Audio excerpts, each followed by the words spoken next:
and Malafolks, how are we all doing today? It is I, Doug, also known as Guslado and Top Doug Design, here to paint some models for you. I survived Gen Con, and I'm here to paint for you today. As you can see, I've got prepped up and ready to go the models from the new Embrace the Ember box.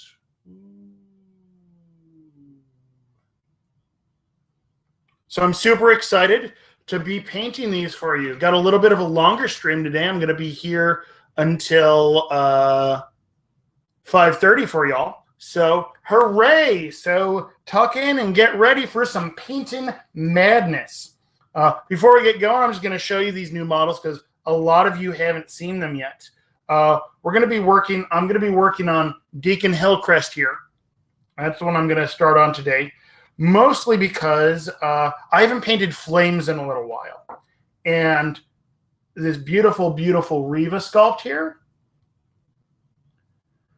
has got a lot of flames on it.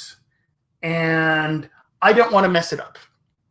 So I'm going to start with, the flames on him first. Then, once I'm, back in the flame painting groove, I'll move on to, the beautiful, beautiful fire wings of Karis here. Also might, do a little stopover in Riva Town. So as you can see, I have already got these built and primed up. I don't have Karis attached to her base yet. I'm not entirely sure which base I'm going to be using for her. But as you can see, I did them kind of zenithally. So I didn't do just your standard, prime it all black, then do gray at an angle, and then top down. Hey, Vyrd! Yes, it is quite hot. It's getting hot in here, but I'm going to leave on my clothes because, okay, that was a terrible song. Anyway, so I didn't do a full-on true, zenithal where I take this and do it at, 45 and then top down white because it's got a light source in it. So I ended up priming up, I still did black and then painted the entire flame gray and started to, do the zenithal somewhat from the direction that it's coming from the flame there. Now, I didn't do it entirely perfect like that. This is going to be a little bit stylized. I did a little kind of top down. And then I did, white from there. So ultimately, the goal with this is to make it look like the flame, the main light source, is coming from these flames here. But it's not going to be lit only by those flames because for a tabletop miniature, something lit entirely by flame actually ends up looking a little bit boring. It's really great to doing it for like a display miniature. But this one's, destined to be seeing some actual play. And so I'm going to get these extra ones out of here.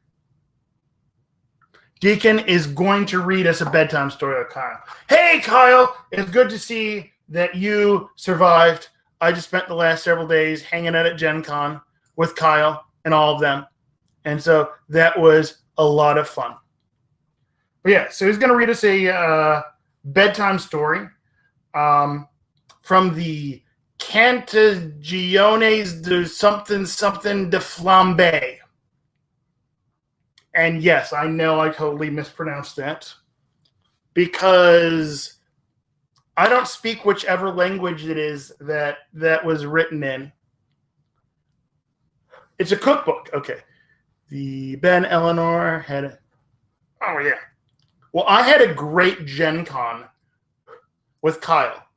And we wish you all could have been there with us. Maybe one year. But yeah, so if anyone wants to drop into chat the name of the Burning Man's book, the Cantagiones something flambe, I would greatly appreciate that because I may even try to write that on the cover here. If not, I may just write on there, How to Serve Man. Because that's a fun joke that never gets old. So I've decided to go with kind of the outer cloak here. I'm going very much based off of the artwork here. Going to do a deep red cloak for the outside, maybe a little bit darker here. Flame reads better when it's near something dark. There we go. Canciones de Reggae Flamme. I am terrible at knowing these words and things, but I'm actually going to write that one down so that I can, here we go. I'm going to write this down. Look, me, I'm going to words. Canciones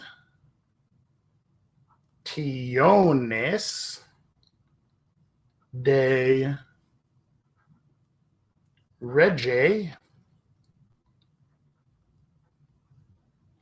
Flamme. So this is, using source material. I like to, especially when it comes to flame. When I'm doing flame later, I'll pull up the image I like to use as a source image for fire, because painting fire is one of those things that there's not one specific recipe for doing it. It really combines a couple different techniques. And so I like to use a high-speed image of fire. To use a little bit of a picture of a campfire that was taken with a high-speed camera. Because then a miniature is a frozen moment in time. And so flame, by its very nature, is very, very fluid and active. And so it's really hard to capture that look. But we're going to try it here. But yeah, I've got a couple source images I like to use where that show fire, different kinds of fire in a good ways that work for miniatures. Like I've got some gusty fire, some fire that's like literally being I've got this great film saved somewhere. Might need to, I'm gonna end up having to do 2 coats with this one here just to make it nice and dark. But I've got this great film. It was filmed using that bullet time stuff they use for the Matrix. Of a this is an overcoat, so don't put it on his arm there. Don't paint his arm, Doug, because you'll be sad.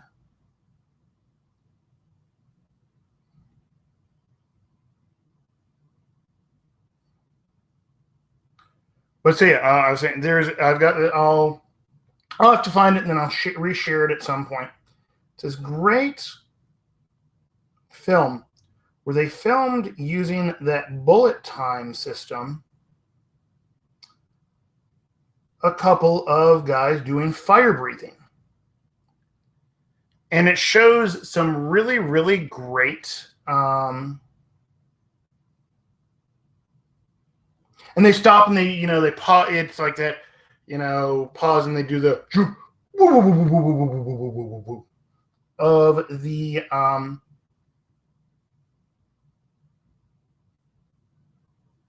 it's like a camera move around it, but it's several still cameras taking a picture of the same moment that then they run like a film, the bullet time thing. If you haven't seen The Matrix, well, what's wrong with you? Or you're super, super young. But anyway, so they do the bullet time thing with these fire breathers. And watching that, it reminded me so much of seeing fire on a miniature. That it really, really helped me think of the way fire works in miniature. And so I use that as a reference for any time I'm using like a wizard shooting flames out of their hands, or something like that.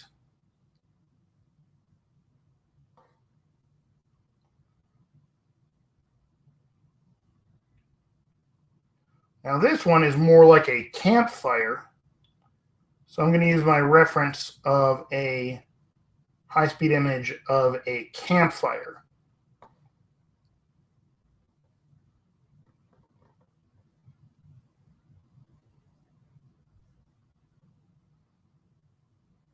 And what comes down is just got to, use source material for those sorts of things. There's a lot of people when they say, or paint, when they say paint flame, you paint it, reversed, paint, have the lights where you would normally have a shadow, and the highlights are going to be dark and your darks are going to be highlighted. It's not quite that simple, and that doesn't end up providing a good look, in my opinion.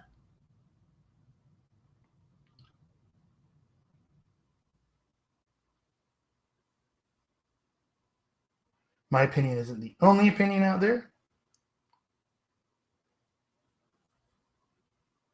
But we're going to be using reference materials today.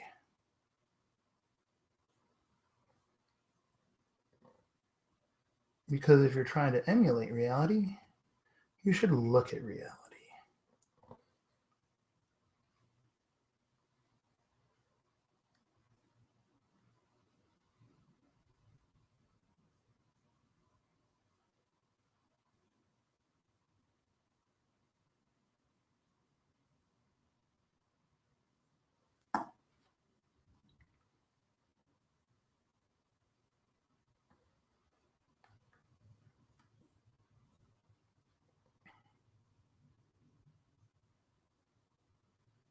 Just getting a nice deep burgundy on his cloak here.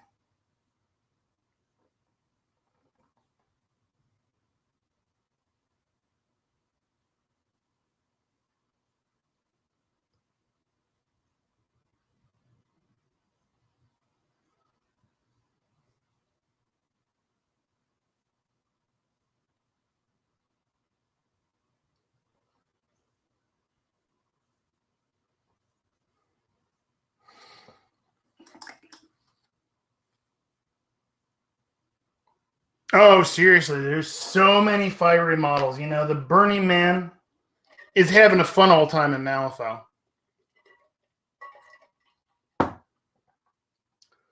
All right, so on his inner cloak there, I decided I want to do it a nice deep purple. Because if you look at it there, he's got, the cloak, he's got the inner lining of the cloak, then he's got his nice suit, which I'm going to try to do. I think I'm going to do a pinstripe look on it there. I did that one time on my Mr. Graves on his pants, and it turned out really, really nice. So I'm going to, I'm going big on this one, doing some freehand pinstripes on it there. And see, now that I said that here, you're all going to hold me to it if I don't do it. So I don't know. I told everyone that. Because now I'm, I have to do it. And, might as well challenge myself, right? You never grow as a painter unless you challenge yourself. And so I am going to challenge myself as a painter.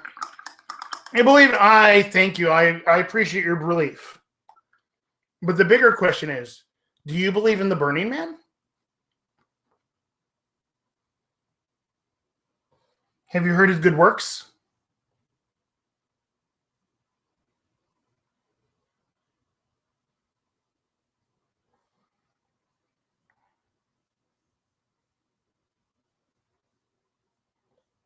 Yep, the book fire is going to be intense.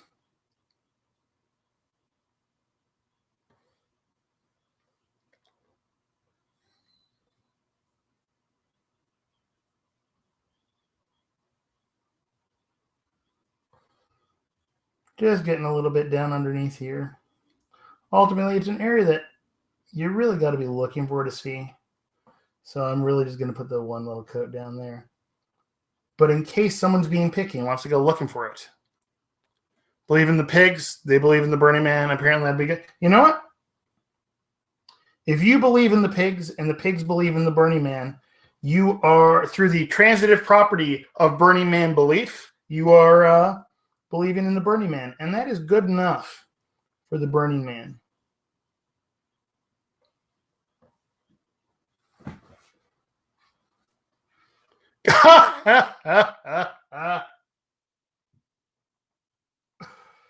Oh, thank you for that, Vyruk.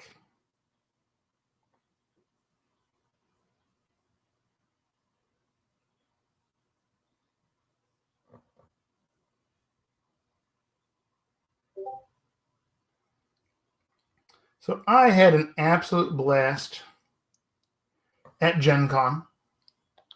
But I'm glad to be back here painting for you all.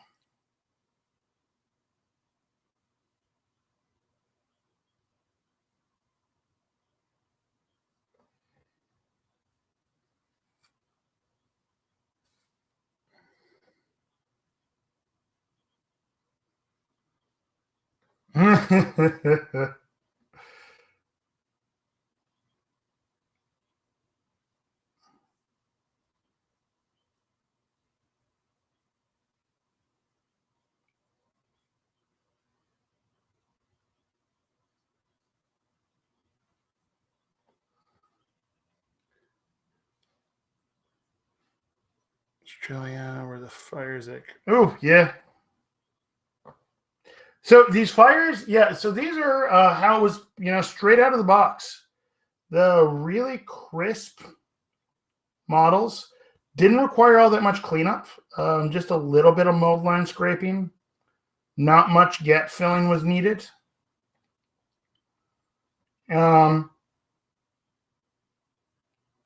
So to give it a little bit of definition, I actually did prime I did these zenithal, so the fires here were actually, I started out with black, then went to, did heavy prime of gray on there, and then a heavy prime of white, because ultimately some of the darkness shows through there. It provides nice definition.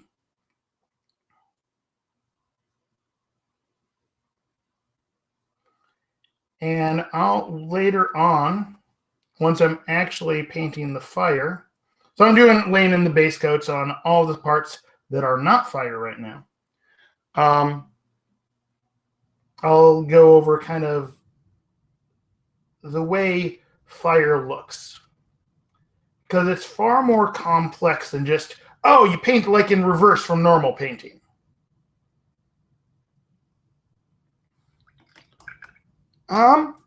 Hey, I went undefeated at Gen Con. I also didn't win a single game. I tied 3 rounds in a row at Gen Con.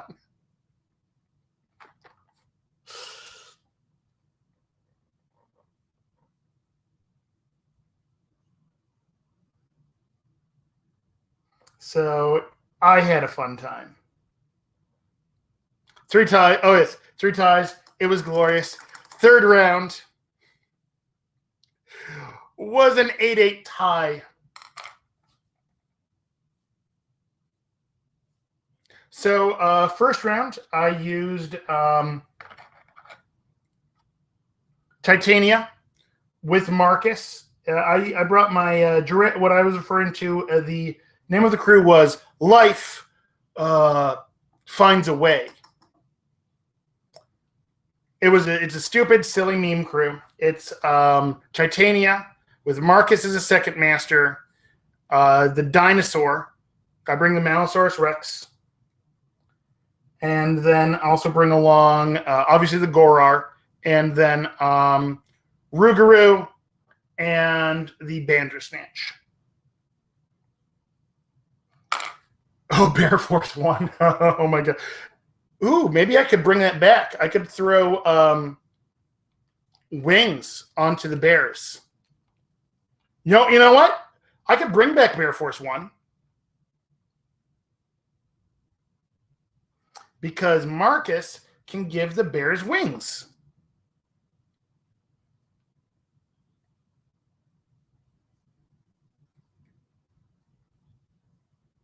So that might be Bear Force 2. No.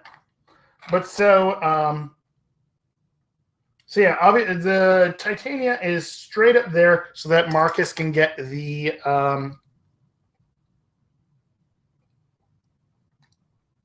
hire the dinosaur. Because mutating dinosaur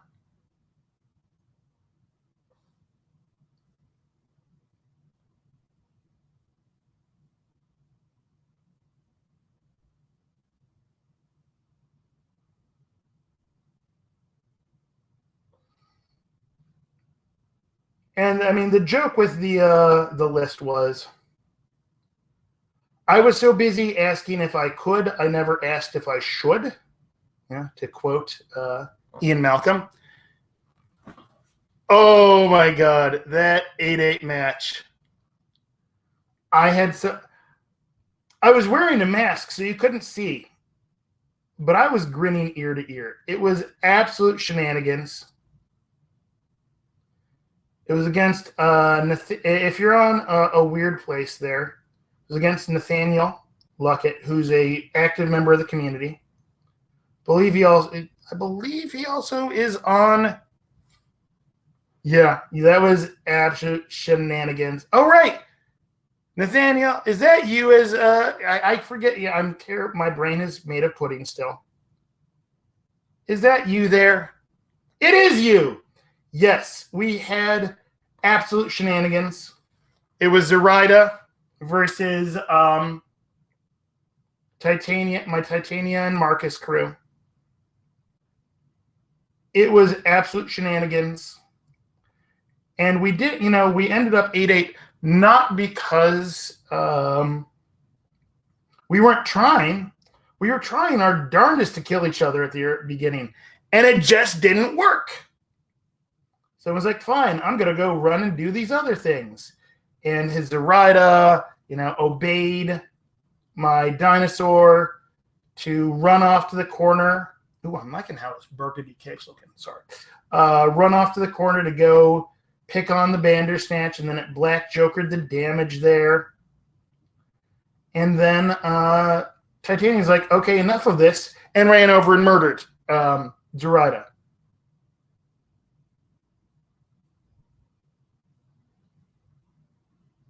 In the future, I will know, oh, right, Titania, just go handle Zoraida first.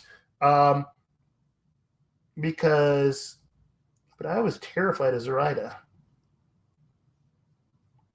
Because I haven't played against her all that much. None of the people in my area, I don't get to play competitively all that often. I tend to play against newer players just because, I'm running tournaments, so I end up being the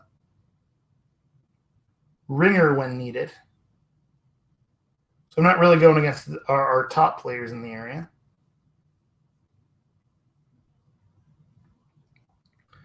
But it was, so I haven't played against Zoraida much.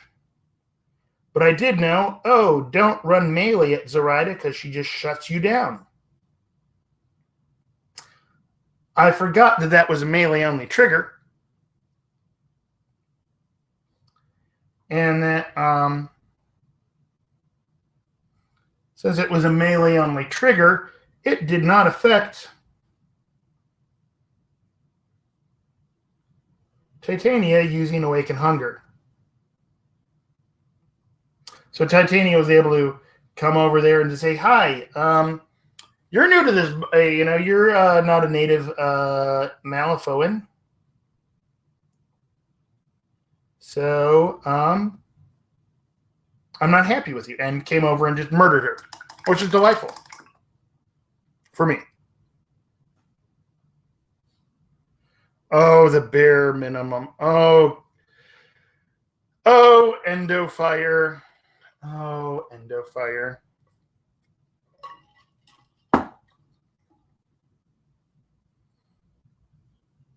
All right, so I think I'm going to get going on his suit there. Could do a nice, deep blue-black suit there. Busting out my midnight blue.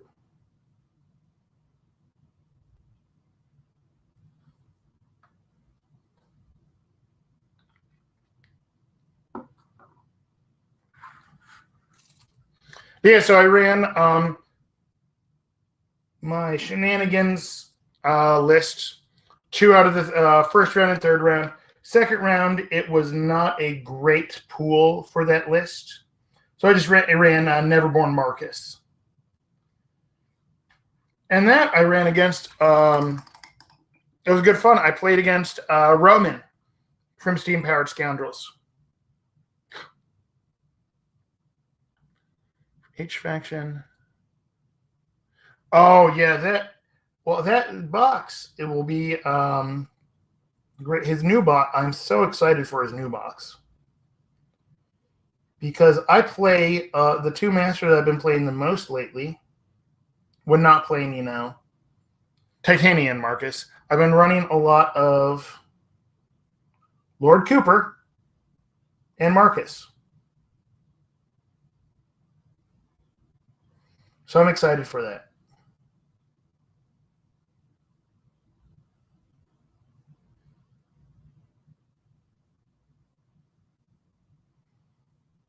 So as soon as I see that one's coming out, I'll be, running over to my friendly local game store and saying, Rob, you need to pre-order this for me. You need to pre-order it for me now. Because if I don't get it, I'll be sad.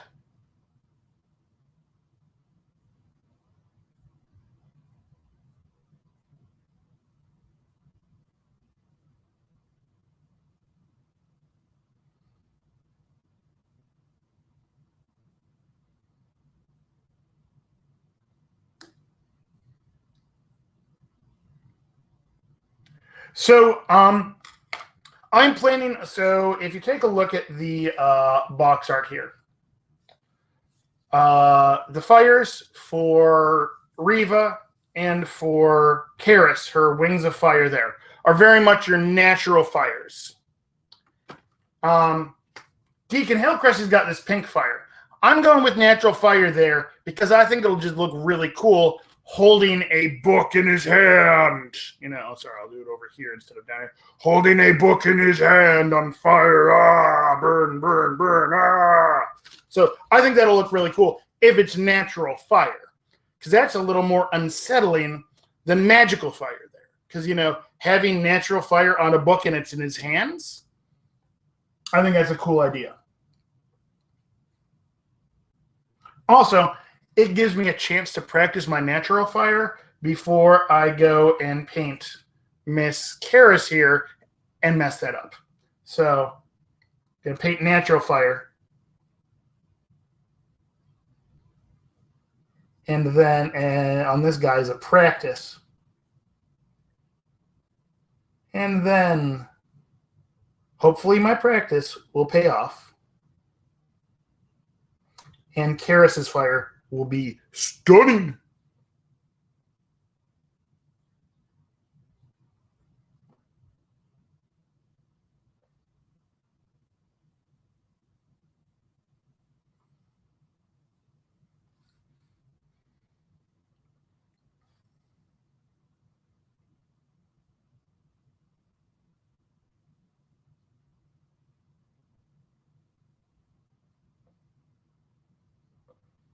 Alrighty, it's looking good. Yeah, but keeping it in the red, orange, yellow spectrum for his fire.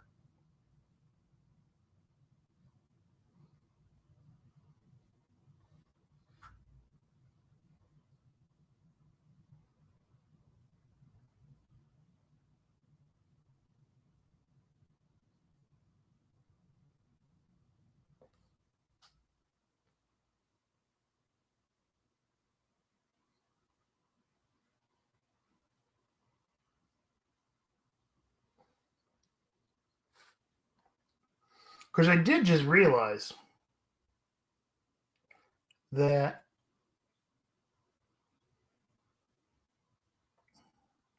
so I haven't actually read I haven't had a chance to read the lore in the new book yet.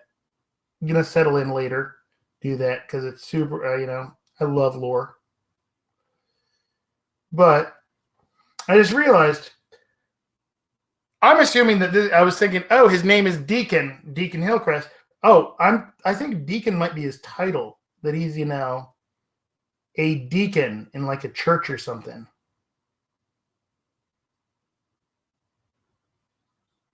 Can anyone confirm that? Is Deacon his name or is Deacon his title? Like his position, like a deacon at a church.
Deacon the Kobold Hillcrest. I'm pretty sure it's his title.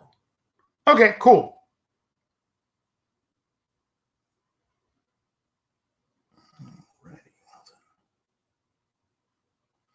I'm actually just going to paint his tie and his shirt there this color as well, just to get a little shading on it. Then I'm going to go back and do his shirt in white, but this will just give it a little bit of shading there.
Dresses him multiple times as deacon. Well, right, but so I think like then there's like when you're addressing like a priest or something, you like call him father or something like that, right?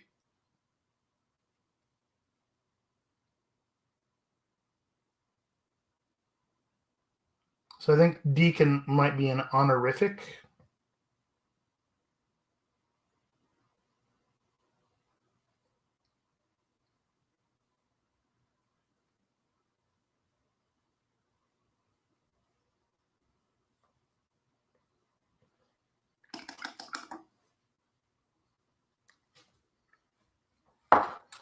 I was going to wet my whistle here.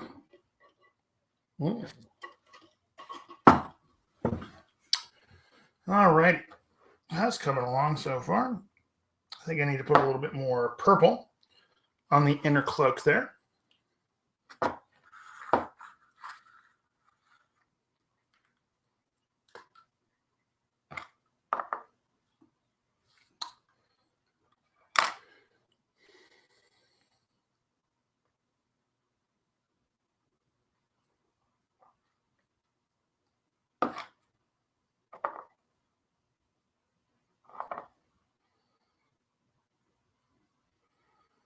So I'm going with really dark colors on him to start out with. The reason for this is that when you're doing something with some source lighting on it, like flames or various other things with source lighting, it reads better as light if the model itself is really, really dark. Like if he were wearing a white suit here, which honestly I think would be really cool, having this, leader of this, he's a leader within the cult. Be really cool having him dressed all in white. But then the flame doesn't really read as a light source as easily then.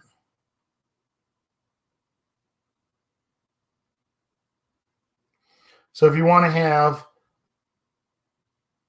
source lighting on your models, you really need to have it reads better more easily if the model itself is dark.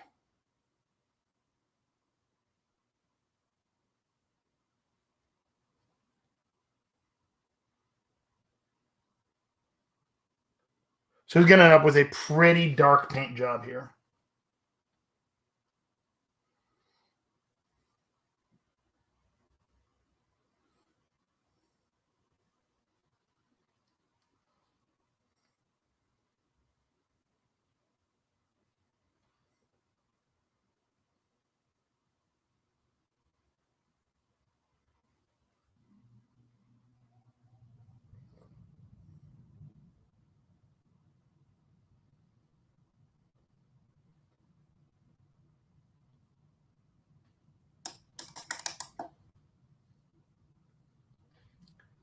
Yeah, I'm saying so. Definitely an honorific. All right. Until further notice, that is his honorific, is my thought.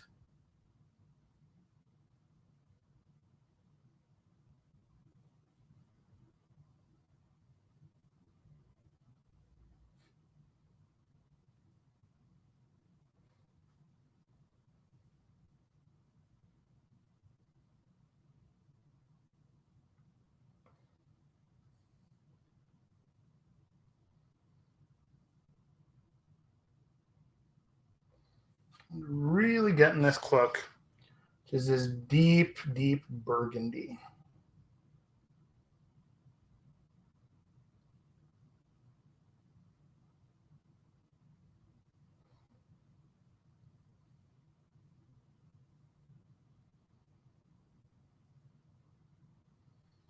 I'm using the, anyone wondering, we're using the Reaper red brick right now.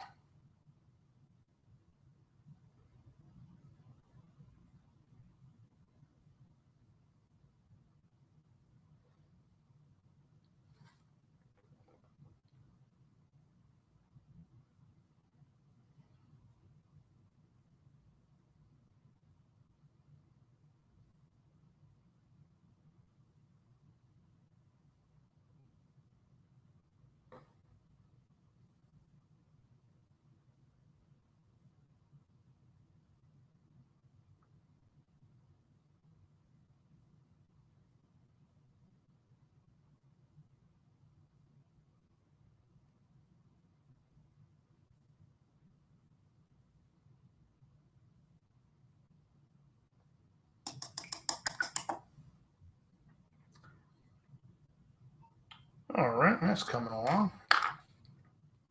So what I'm planning on doing is I want to get all of the base colors in here, and then I'm going to be this is something I've done a little bit of. I haven't done it in a while, but I've actually got some of the Citadel contrast paint. That is going to go onto the flames because it does just a really good job of leaving it bright, but getting that, the swirly look of flame going on there. It makes a great base coat for flames. But I want to get everything else just with a little bit going on first. And then I will be... Let's go with the black first. Going at the flames there. And because that does take a little bit of time to dry, I then might go and do some base coats on Riva.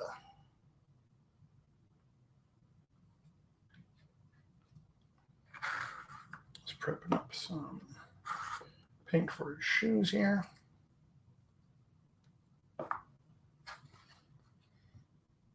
I'm doing this with all, glazes, very, very thin. Doing with glazes.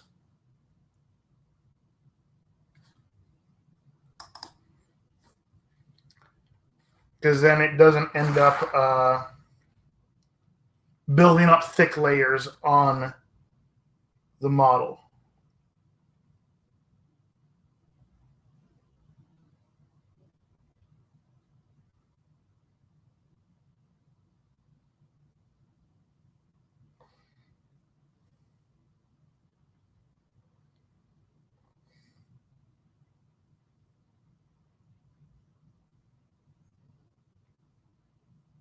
Because it's so thin, I can do lots and lots of layers to, tweak the color on it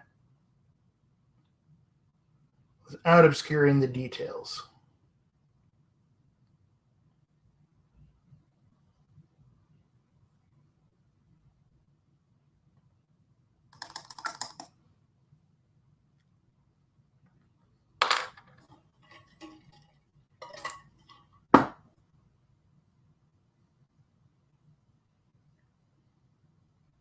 All right, let's go with. Actually, going to start out pretty dark on the thing. Proud of yourself and partner for restraint during the Gen Con sale. Well, if anyone wants to see all of the restraint that I didn't have, you can go check out my Instagram, Top Doug Design. I did I had my obligatory Gen Con haul post.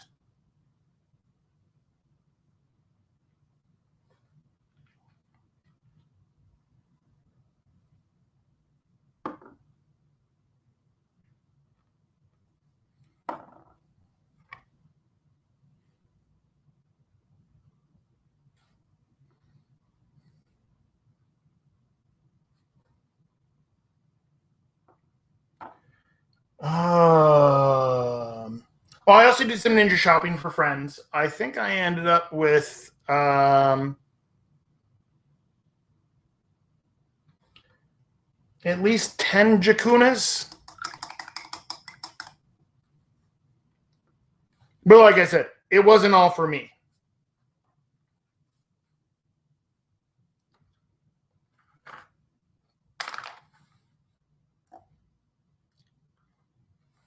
I was doing some ninja shopping for friends back home who could not come to Gen Con this year.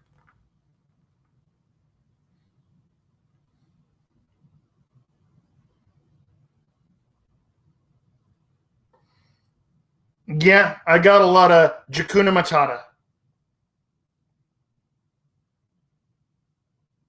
Misshapen.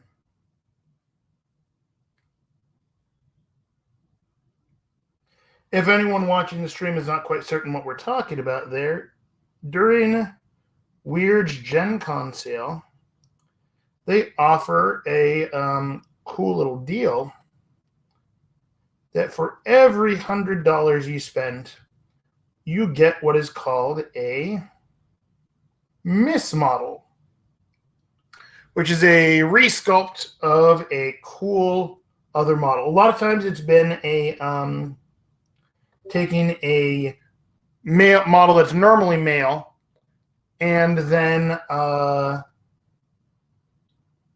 making it female. This year, a Jakuna Abume. Sorry, I always call her Jakuna Matata because I'm a weirdo like that. But Jakuna Abume is normally female. But then again, if I'm not mistaken, the first Miss model, Miss Pack, was literally just a mispacked nurse. I could be wrong on that. That was well before I was paying attention to the Wyrd scene. So if anyone knows the full details on that, they can let me know. But I think the first Miss model was Miss Pack. And was actually a female model that just got mispacked somehow. I don't know all the details.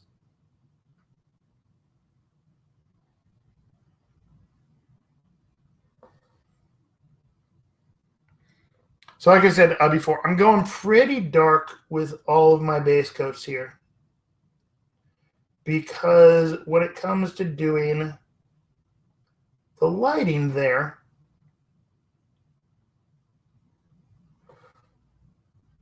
it's going to be, it's a little bit easier to just kind of establish the highlights when I come to lighting. But what really makes them read is good shadows.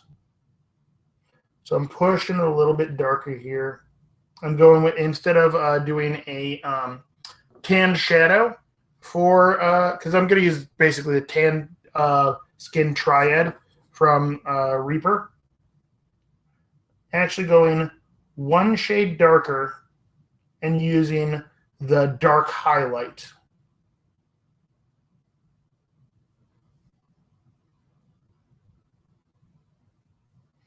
Just to get some really nice deep shadows and contrast throughout here.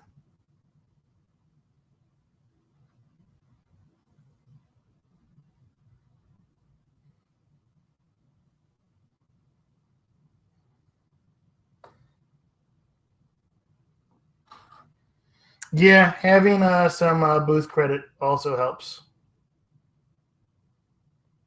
Is he wearing gloves? He's wearing gloves. Okay.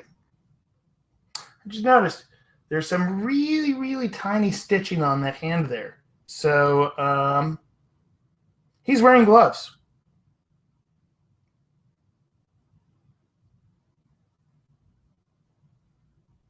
So I need to repaint those there. Yes, those are going to be...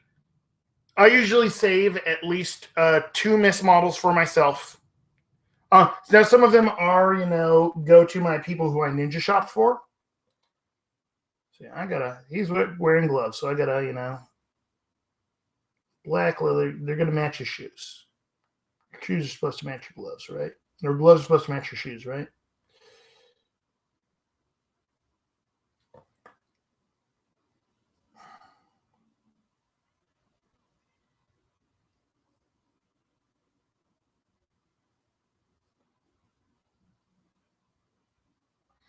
But yeah, so I'm going to be using most of those for prize support. A bunch of them do go to my the people I ninja shop for as well. But I always do save at least a couple. I usually will paint one up and then save one in case I need one for like a painting competition in the future.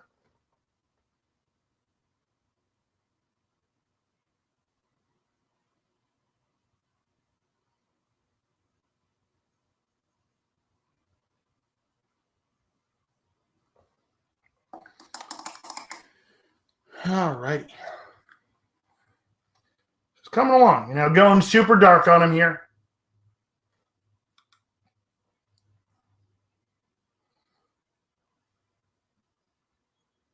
Let's just even up that.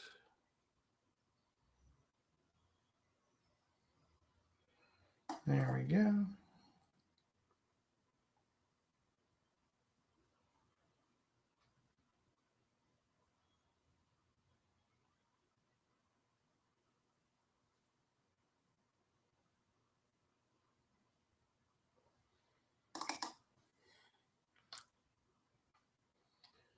Alrighty, well, let's see. Tongue and teeth there. Let's get a little bit of tongue color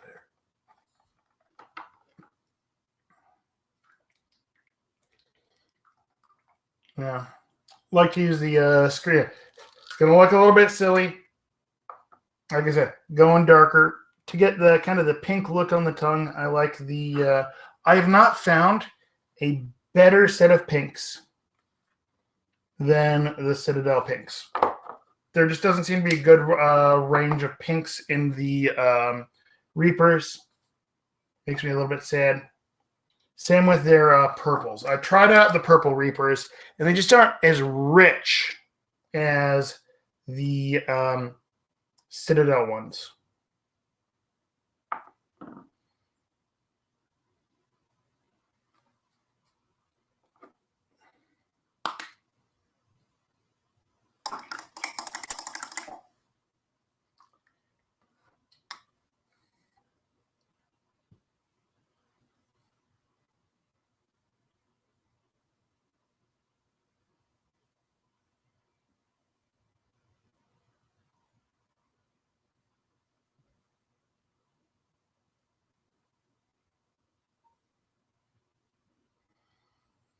There we go.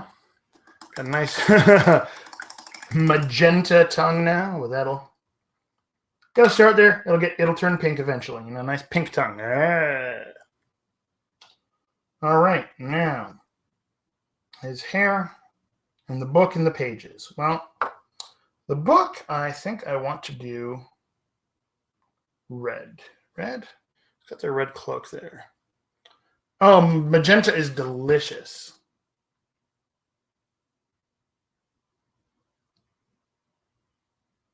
You know what?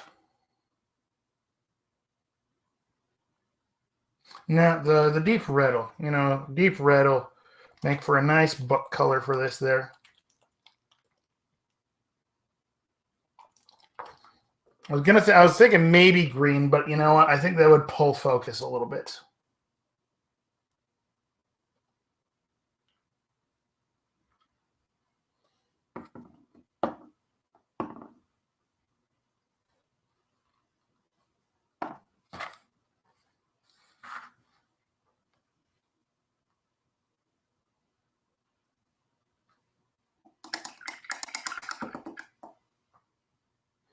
What paint flavor would make the best candy flavor? Oh, I've got it. Lemon yellow.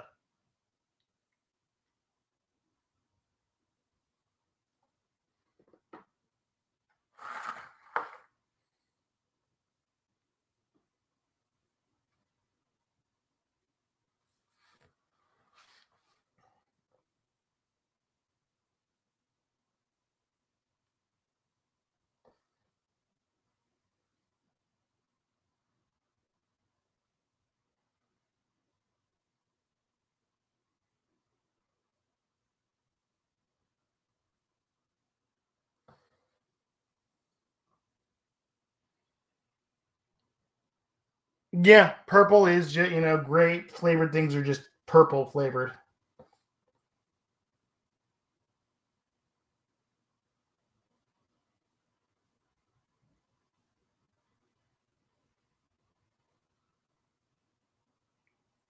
But actually, probably if you're painting with a lot of the traditional artist yellows, you do not want to lick that because it's got the heavy body acrylics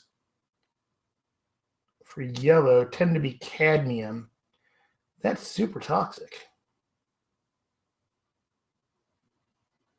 These are supposedly non-toxic, but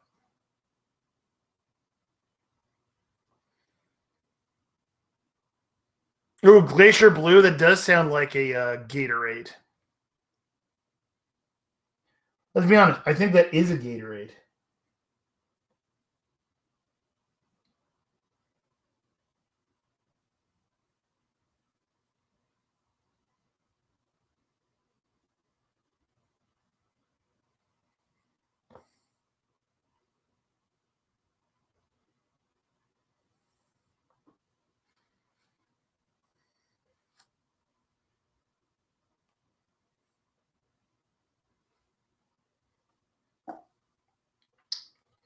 And he's got a bookmark in there, so I'm going to paint that bookmark purple.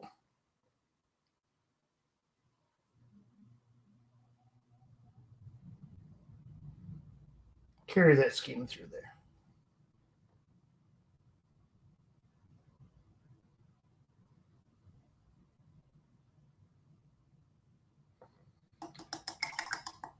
All right, now it's time to do a little work on the pages.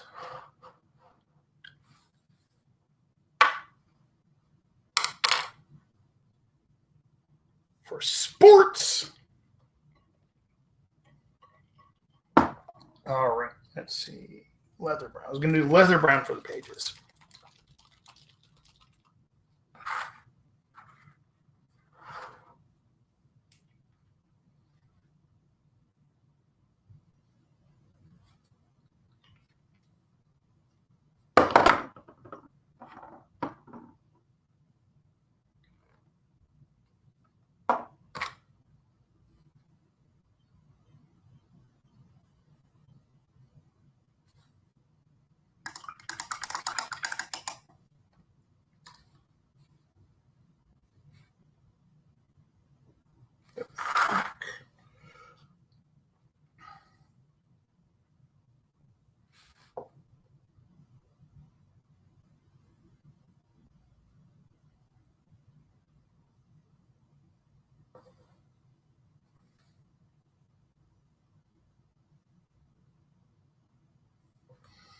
And right now, I'm really just slopping colors on here. I'm, you know, trying to get everything, you know, base coated.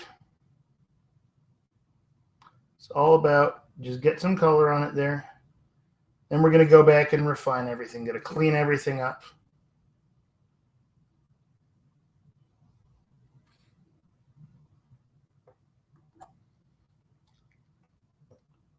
Some spot we need to get that book red.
Hey, what's up, Ben? How you doing?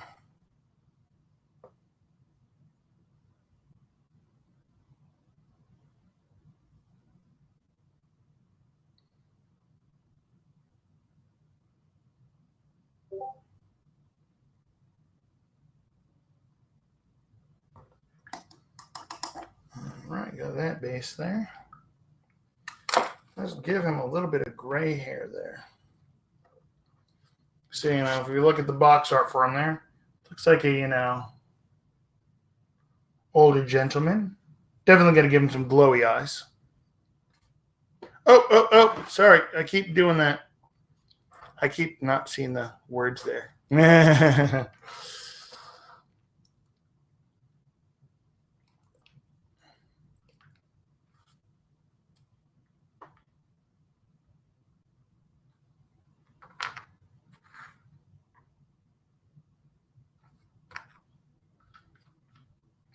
That's not quite dark enough. Let's go with the stormy gray. Here we go.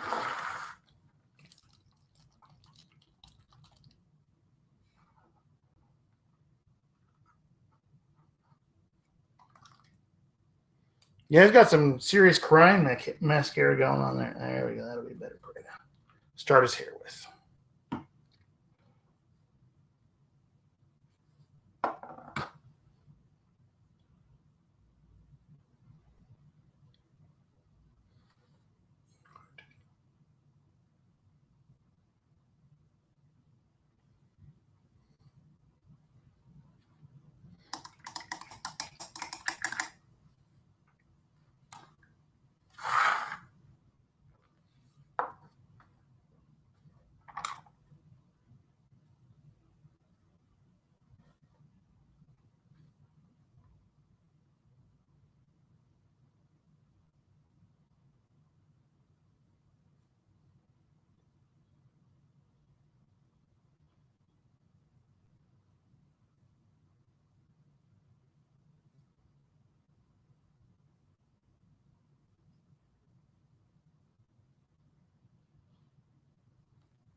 So right now, I feel like we've got, you know, we've kind of entered, as we said before, a bit of the chrysalis of misery going on here.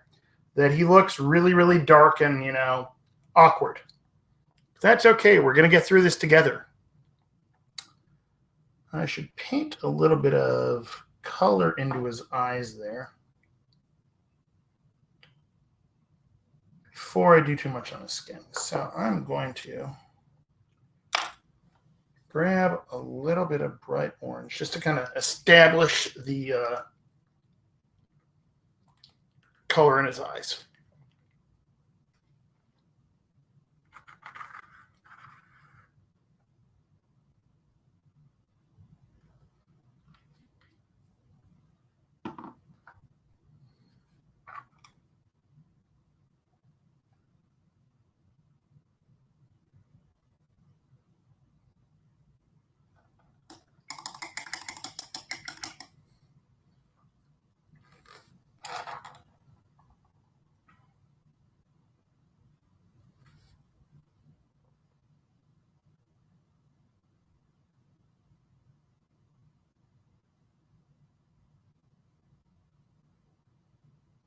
And I'm really using this, I thin this way down to use kind of like a wash.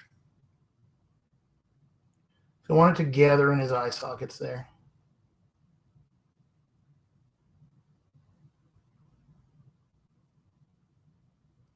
And as it dries, it's going to kind of recede back into it.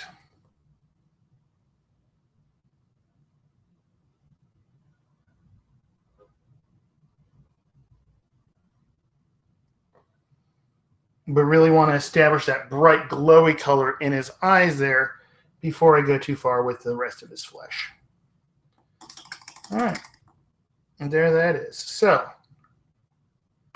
got all of those base colors now. Just going to give the book another coat.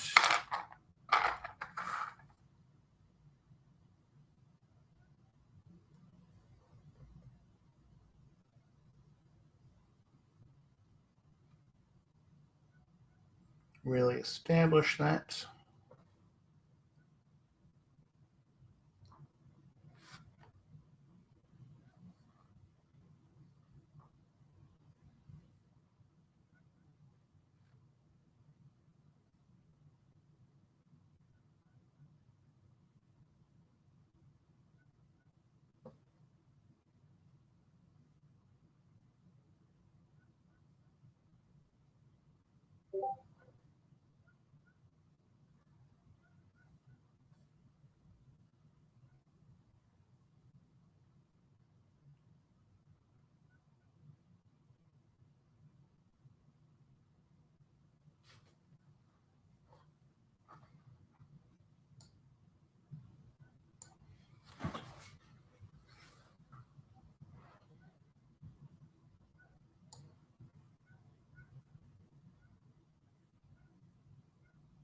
I'm just working on getting my framing up a little bit better here.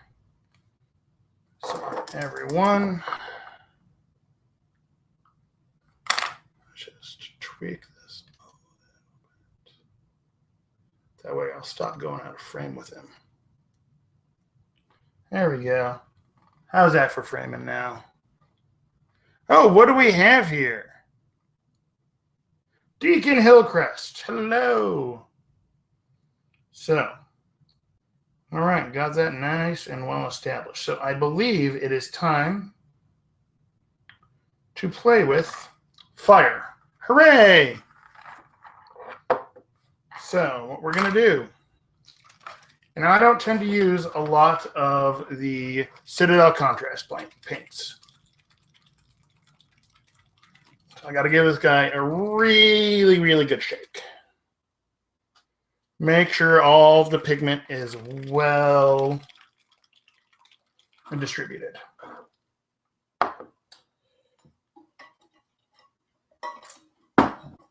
And I usually do these. I still like to put it onto a palette.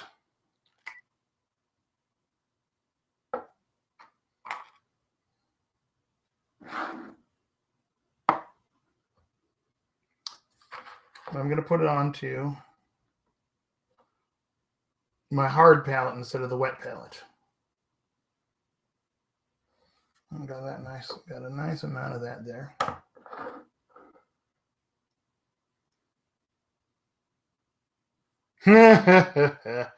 Yeah, he really did go, hey, hold my beer. Well, he's trying to become a tyrant, effectively. Not in the way that we think of tyrants as, the governor general was already a tyrant by Earth standards, but not by, the tyrant as in a ancient demigod. So here we go. Going and painting on fire with the Citadel contrast paint.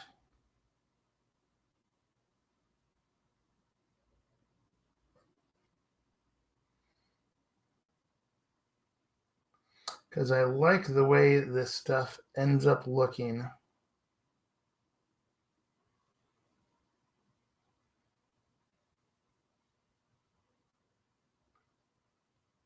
Once it's on there.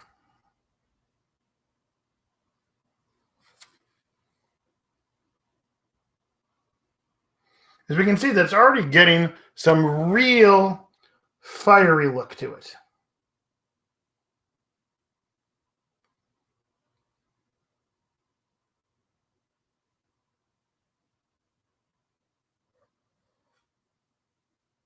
I'm going to put a little bit heavier in some areas.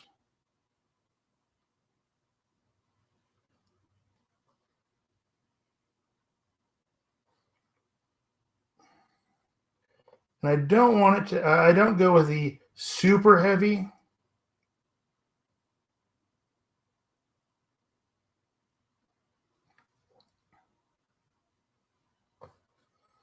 But I would like a little bit of pooling. Hey. And those are probably metal bands that I would love listening to because I'm a bit of a metalhead. And yeah. See, this is what Yenden Yellow is what I'm using today.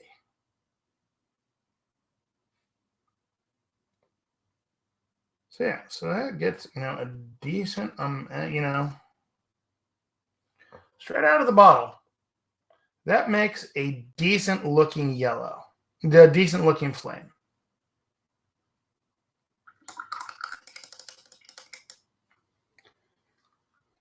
And while I let that dry for a second there, I'm going to pull up what I use as a reference image when I paint flames. Because this kind of conversation actually came up not long ago.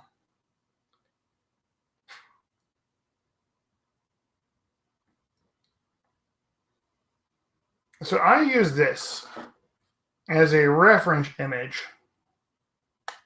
Just turn up the brightness there. Yeah.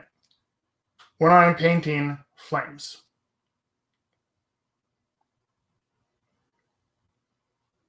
That if you look at it, so a lot of times when it comes to painting flames, people will say, you need to paint, the brightest on the inside and the darkest on the outside.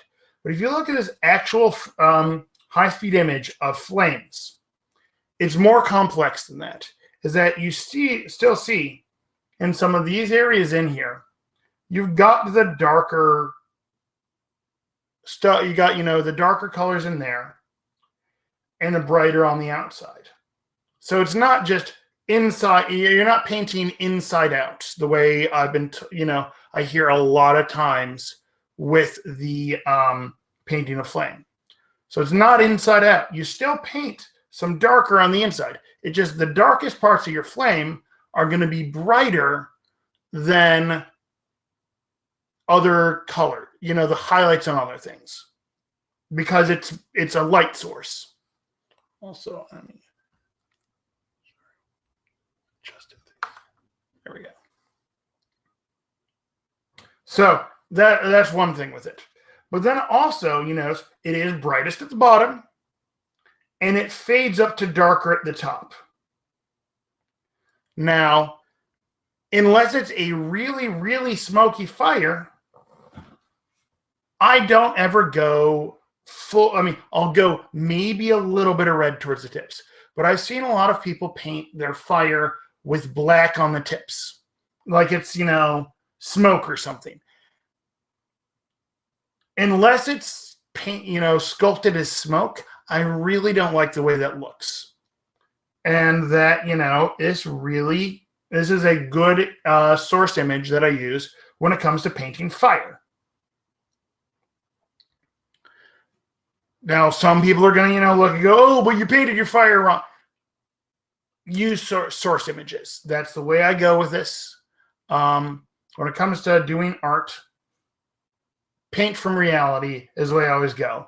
And don't just paint the way some guy at the game store told you to. To be fair, don't just paint the way some guy on a stream told you. Now, this is also the same photo. So I pushed the contrast on this. Same photo, still darker to outside there. I just want to, a source image with a little bit of pushed contrast because we heighten our reality when we're painting here. So wanted to go over that source image there and my philosophy on painting fire because I've heard, so many times someone saying, oh, no, you got to paint your fire backwards. And that's not the case. It's more complex than that. So as you can see here, the contrast paint is still drying a little bit, but it's already really looking a lot like fire. So I think it is time to start going in and establishing some more stuff with this. I think we go with his flesh tones there.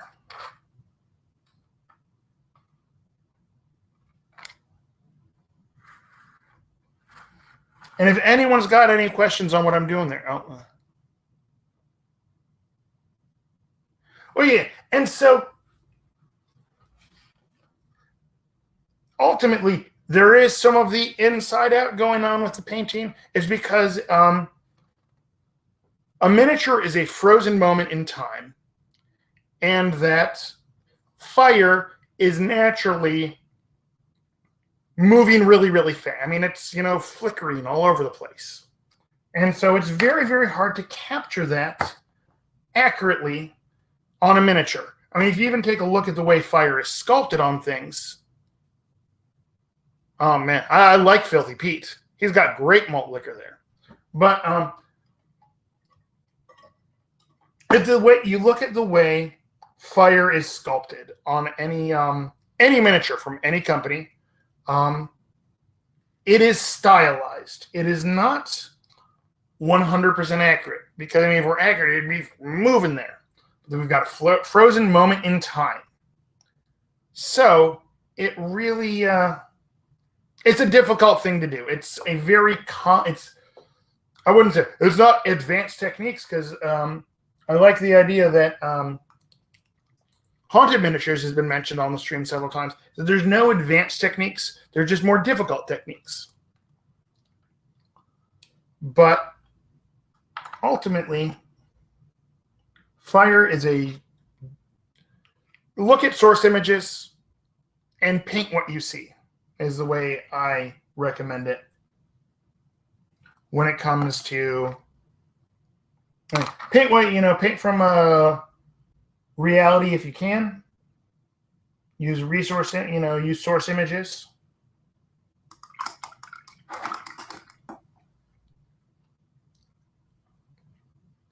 But ultimately, think of it as a frozen moment in time.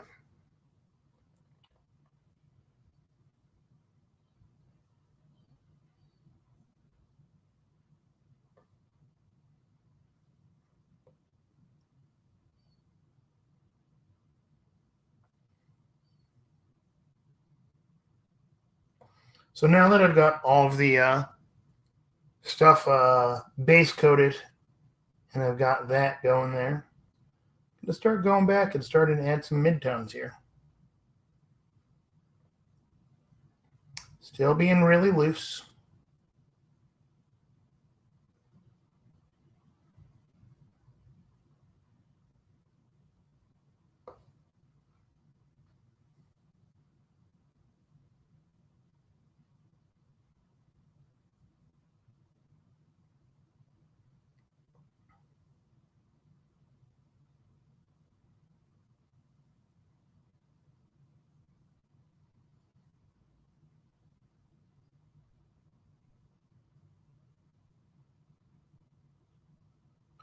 And eventually we are going to add some of, the fire tones to his face there.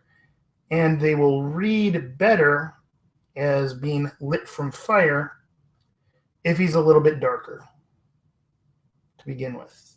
If he's got some deeper shadows.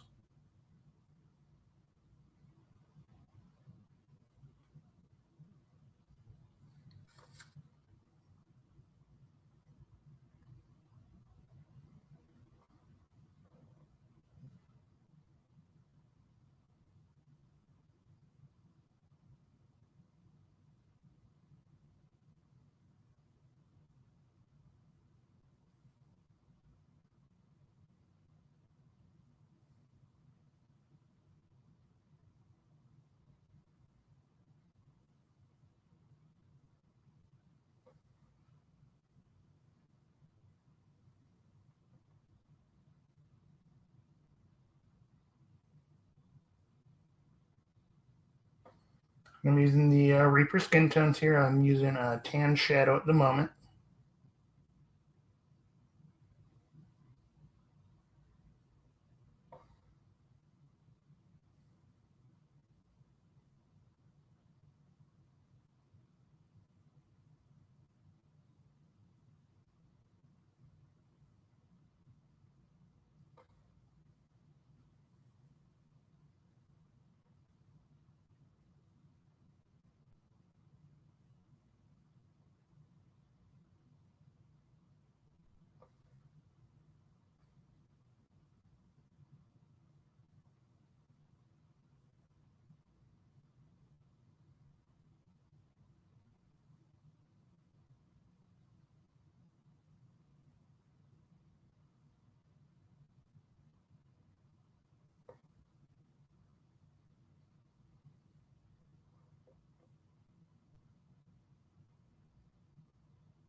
So yeah, all right, coming along there.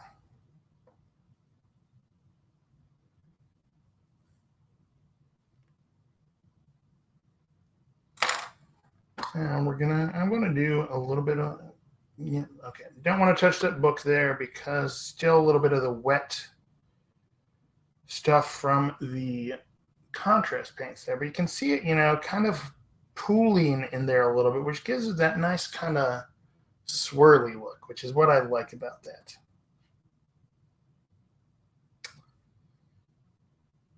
Alrighty, I think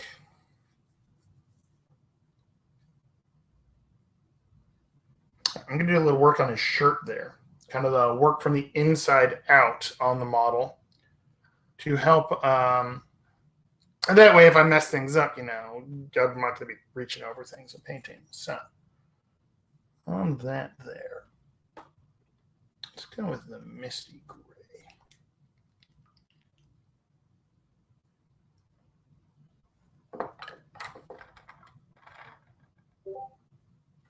He's got very much he's definitely got a white shirt there.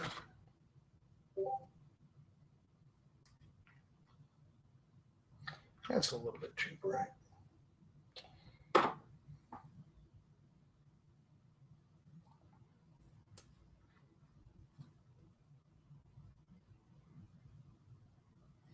Because ultimately, I'm going to be highlighting his shirt with the colors from the flames. At least in an ideal world.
go. Get a little contrast there. I think I actually want to make his tie black. There we go.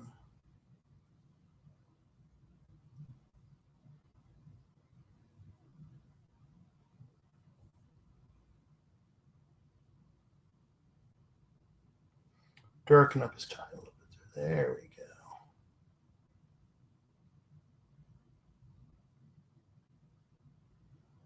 That pops it a little bit better. I think I need to give the book a little bit more, another coat of that red.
Actually, I need to clean up his fingers there a little bit.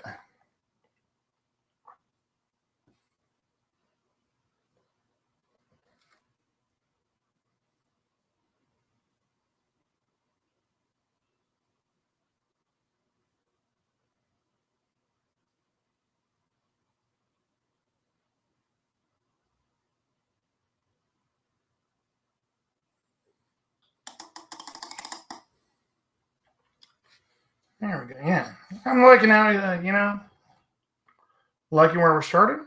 That's pretty not bad right now. I'm also here. I'm going to do one thing real fast here. So if I turn off my light there, kind of get a good look at seeing how much brighter that flame is than the rest of him. So turn that on, get that. But it's sort of that,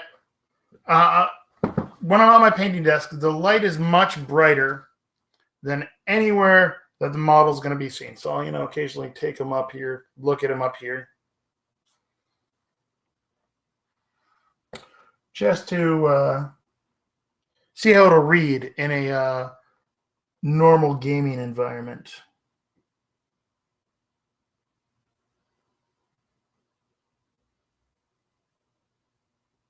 Because if you work as an overbright painting desk,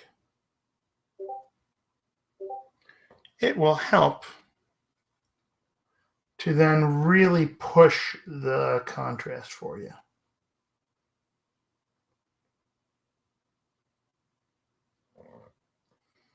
Just doing a little bit of cleanup on some stuff there. Lots that I missed. Alrighty. Let's paint a little bit of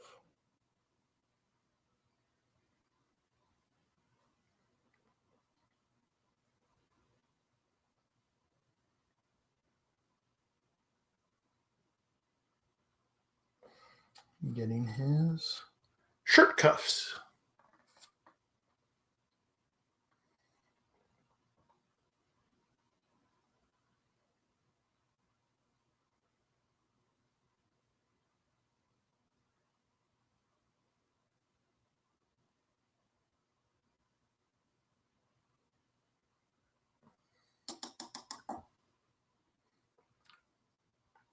Let's take a look at my source image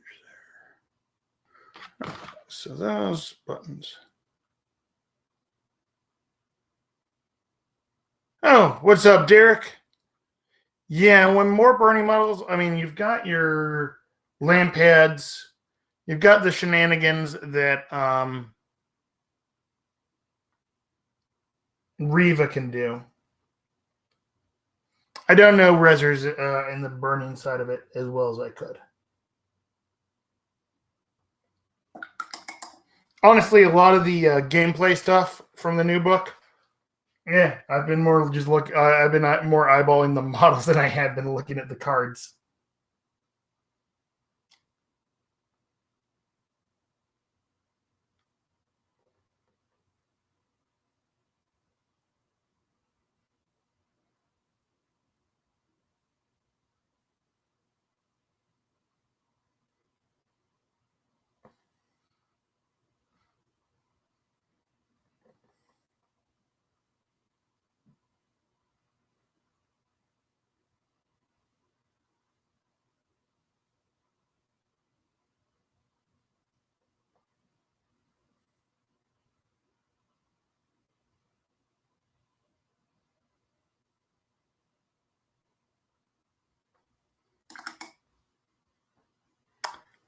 Oh yeah.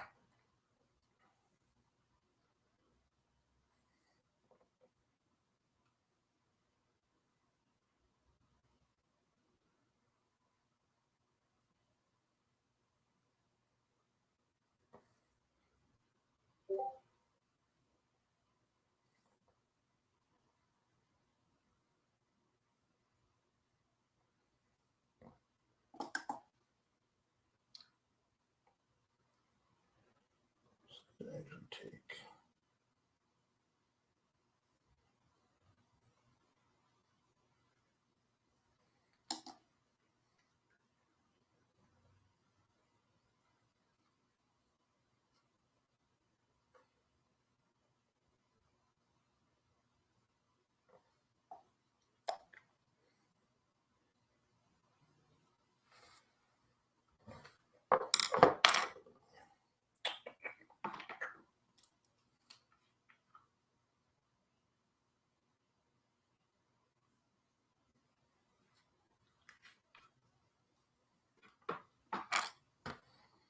Doing a little bit of brown on the buttons there because I'm going to do a non-metallic gold on his buttons.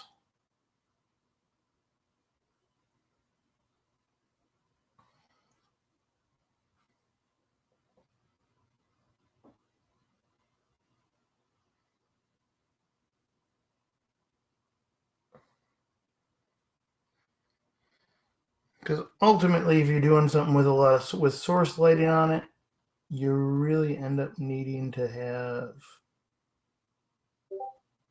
your metallics be non-metallic. Because otherwise, oh, what's going on here?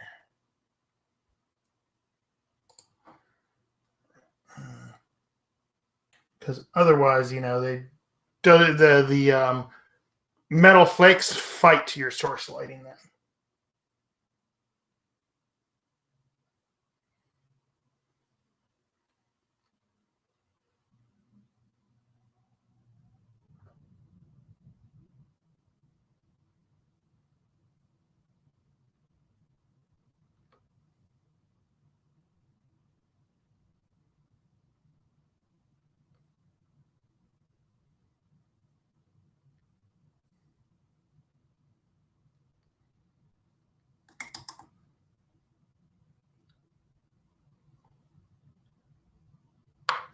Always McMorney's new title looks cool. I like the idea that he's going to staple stuff onto, you know, his friends.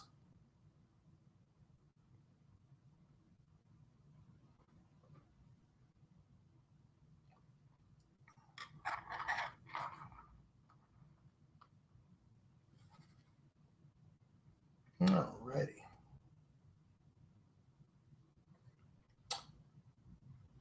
So I think I want to go and darken up his suit a little bit more.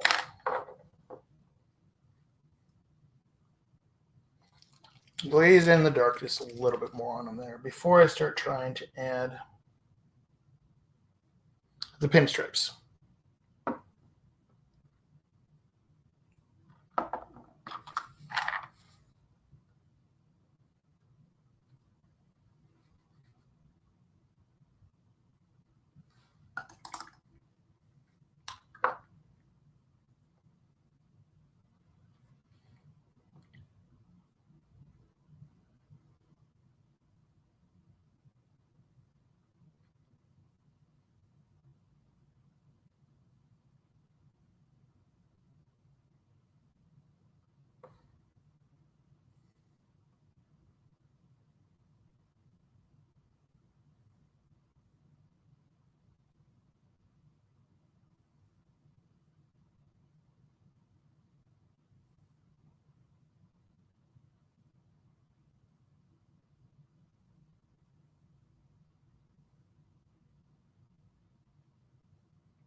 I'm really looking forward to getting a bunch of the new models to the table.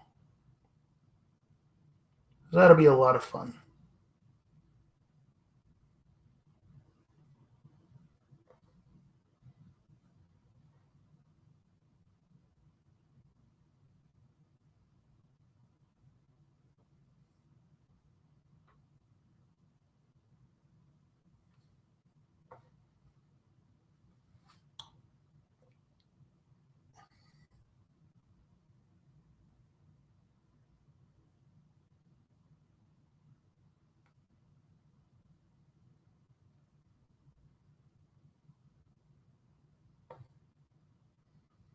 There we go.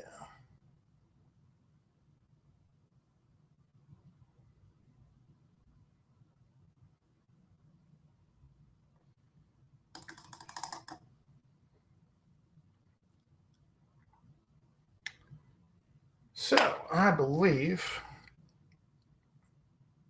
think I'll do the first coat, the next layer up on the red before I go in and do the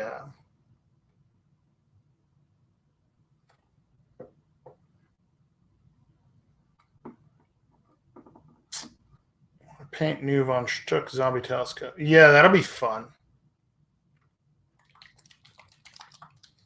Zombie telescope. I need to read the lore on that a little bit more because I'm a little bit confused as to why the guy who lives in the sewer is now looking through a telescope because I'm not entirely sure on that.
Ah, okay. And I am going to quote you on that. And then if you're wrong, I'm going to blame you, and everyone will laugh at you forever and ever and ever.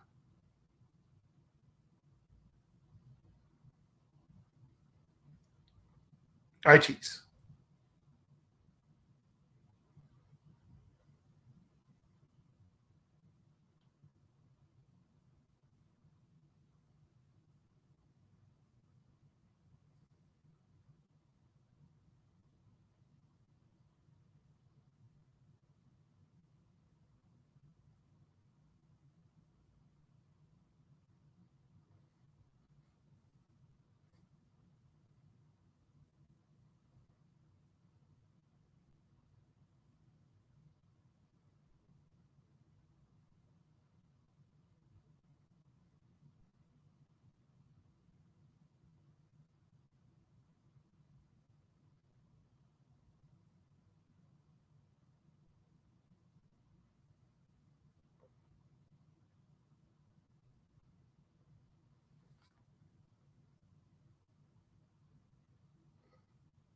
I'll have to take a look at what Ben has done on that. I haven't seen that yet.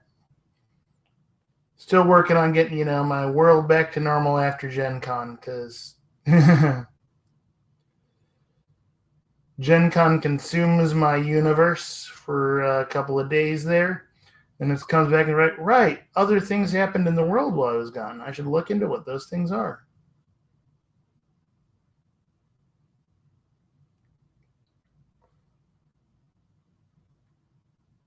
Hey, Haunted. That's okay.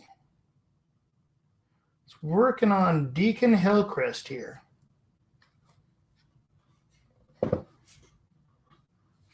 We also started about an hour earlier than I normally get painting on here.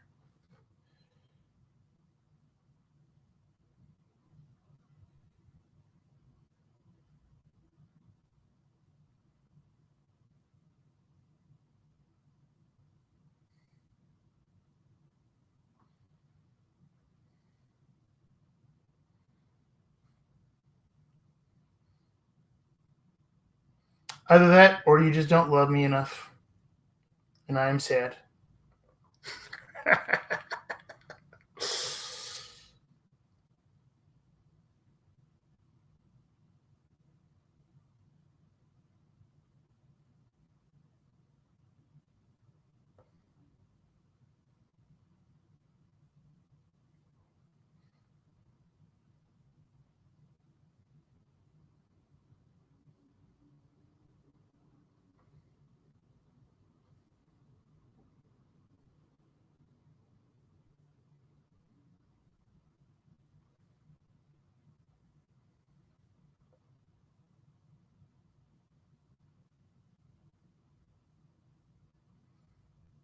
Really going in, starting to add some of the, bring the color up on the cloak here.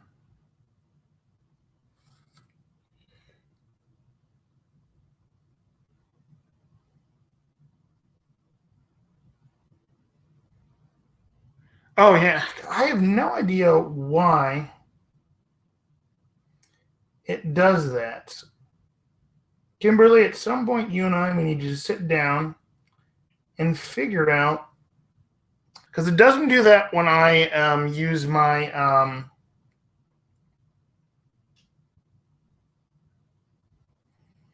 when I use the Streamlabs OBS.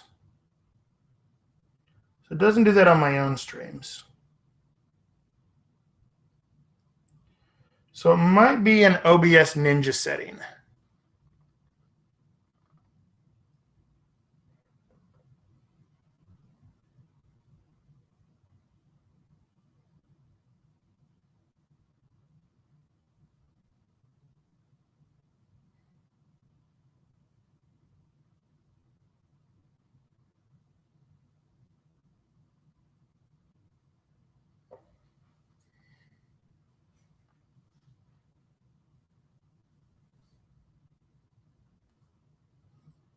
Yeah, I have no idea why it does it. It might be a bitrate thing.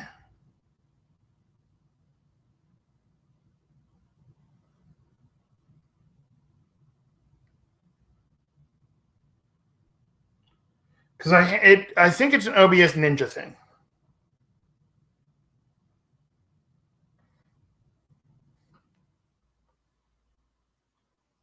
Because when I've done a stream with Third Floor's Wars, it's happened on them too. And they use OBS Ninja. So, because it doesn't do it with the Streamlabs OBS.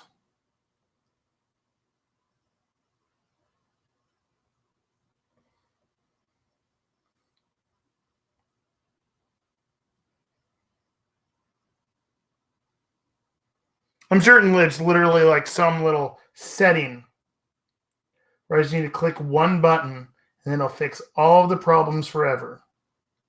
Because isn't that the way it always goes with this sort of thing?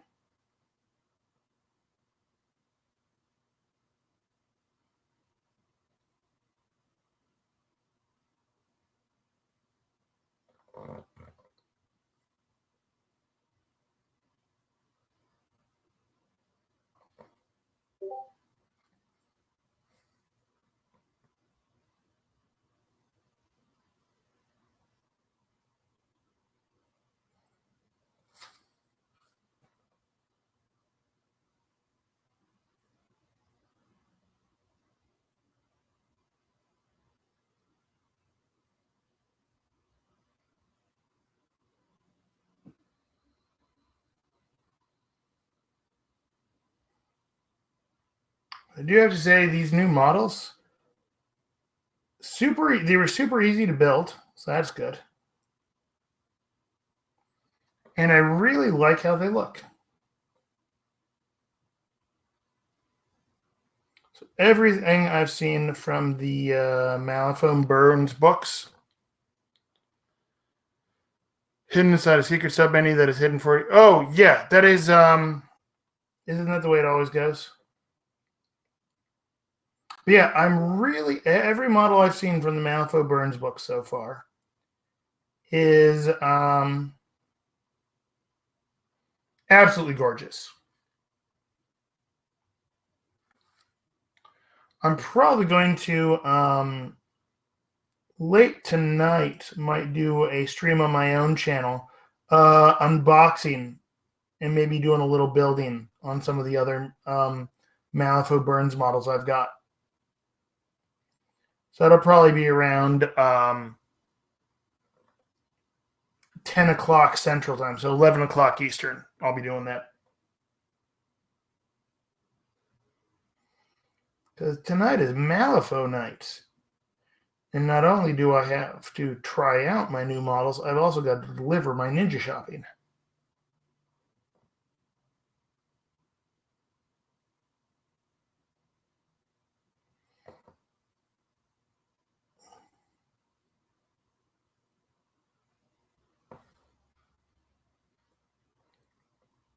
I was really doing this. This is super thin glaze, gradually working up. Because ultimately, this cloak's going to be pretty dark.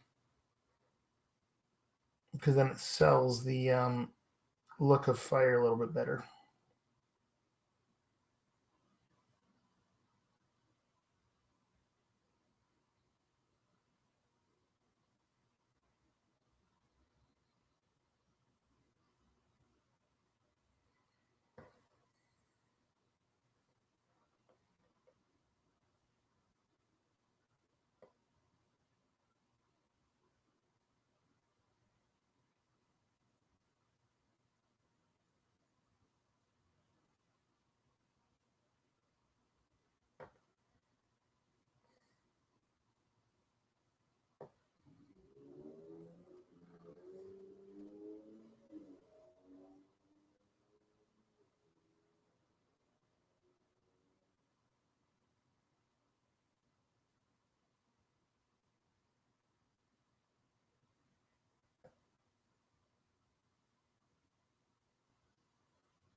I'm going to add a little bit of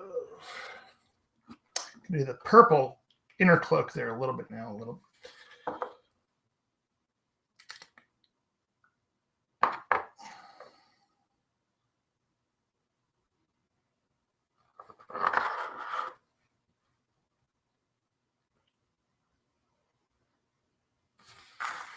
Mixing up a little bit of the purple there.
So how have you been, Haunted? Haven't seen you, in a while because I was at Gen Con.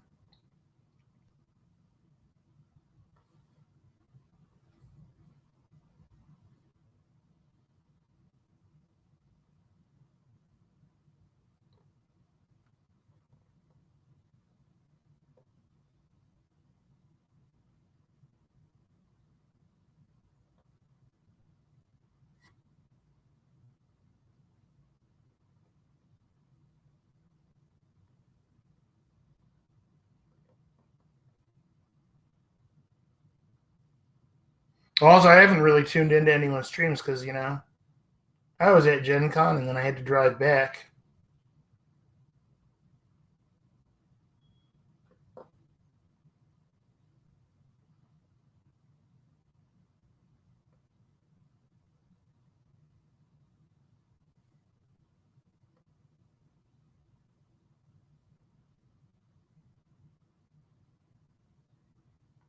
Painting up your Seamus crew. Nice.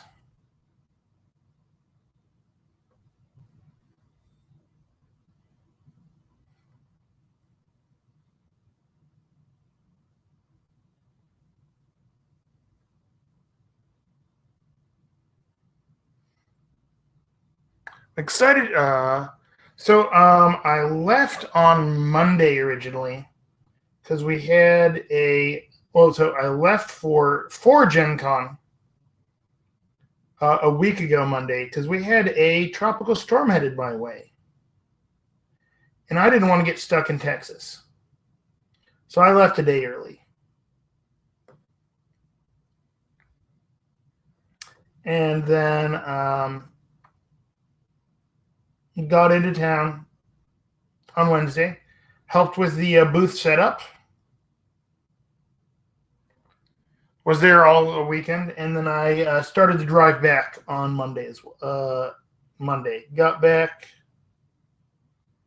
Tuesday late afternoon.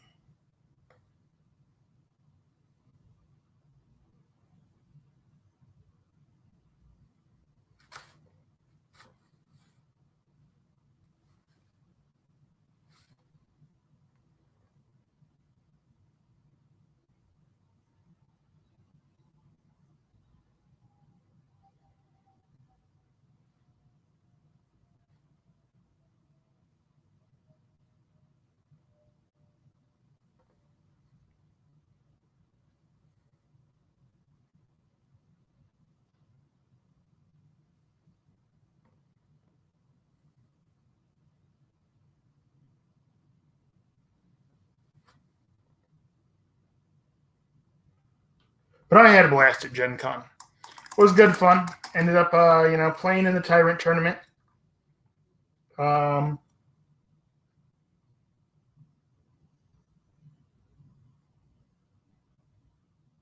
Definitely crazy rusty when it comes to my competitive play. I went undefeated, but I also didn't win any games.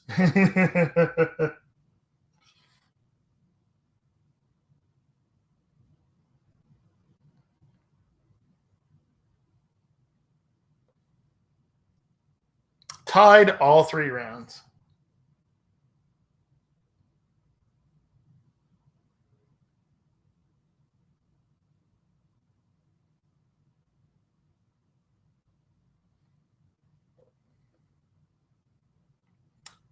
There we go. I'm really liking that purple look so far.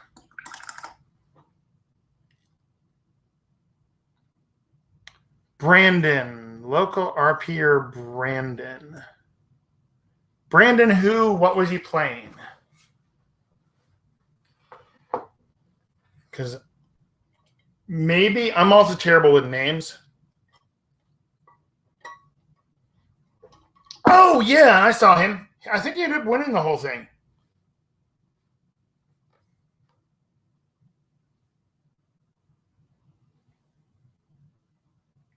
Didn't really interact with him very much. Oh, yeah. No, I thought that was Grant. Grant, right?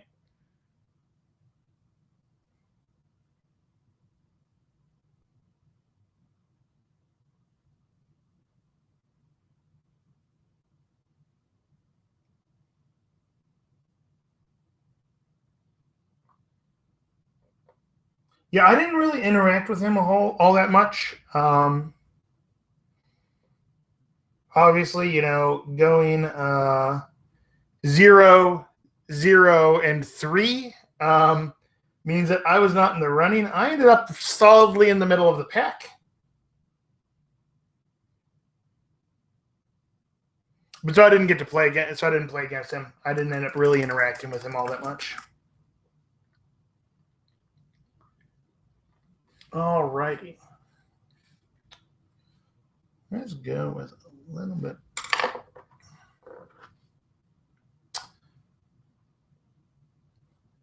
Alright, I think it's time. Let's go back in with.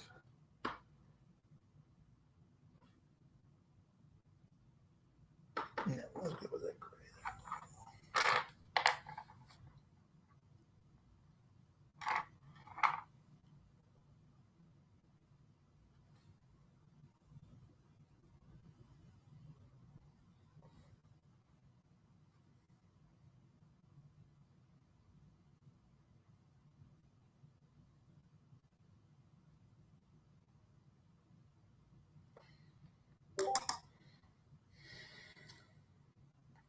Oh man, I had an absolute blast. So I played against. So first round, played against a Bayou player with Zip.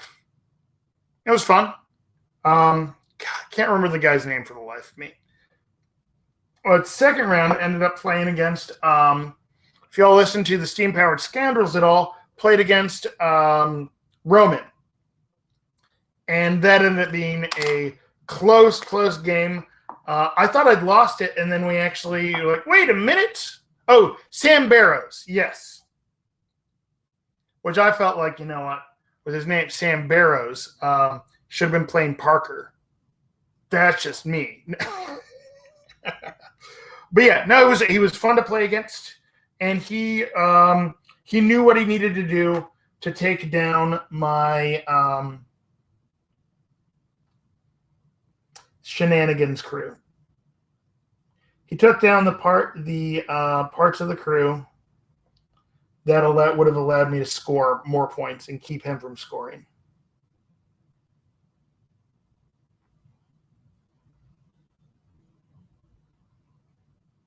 But on the bright side, I murdered the crap out of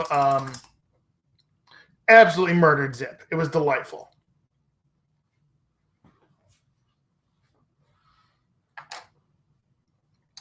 So I think it is time to start trying to lay in some pinstripes on this guy's suit.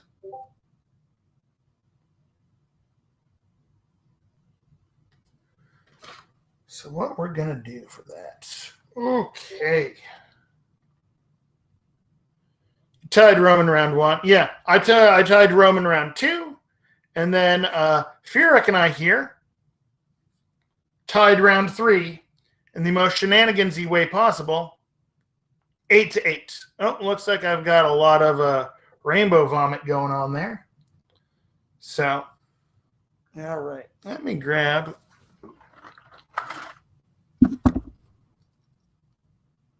All right. So I'm grabbing one of my favorite tools when it comes to doing freehand, a mechanical pencil. Because I want to freehand some pinstripes on here. So I'm going to actually go in and draw with the... this is easier to correct than if I were using paint on them there, because that can just smudge around. So I'm going to go in and I'm going to draw the pinstripes I want to do on his pants. And then it'll allow me to follow him.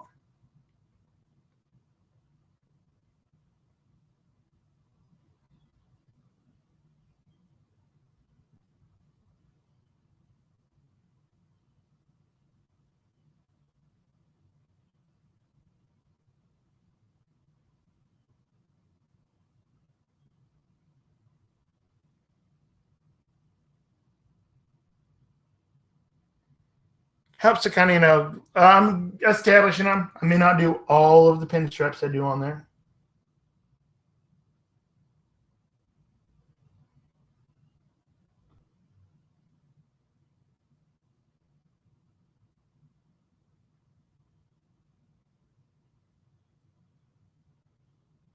Going for a challenge here, right?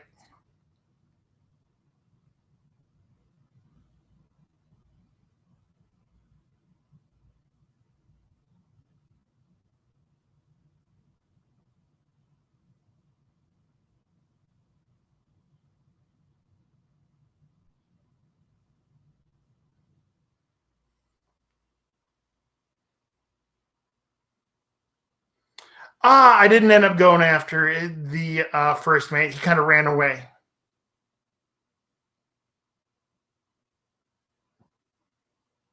So yeah, this is a very soft pencil here.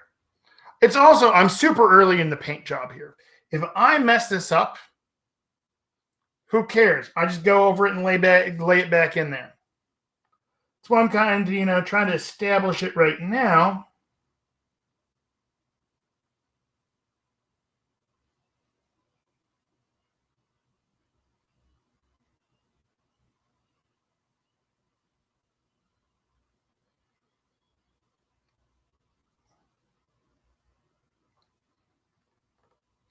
So yeah, it's hard to, you can see it mostly through the reflection it gets off of it there.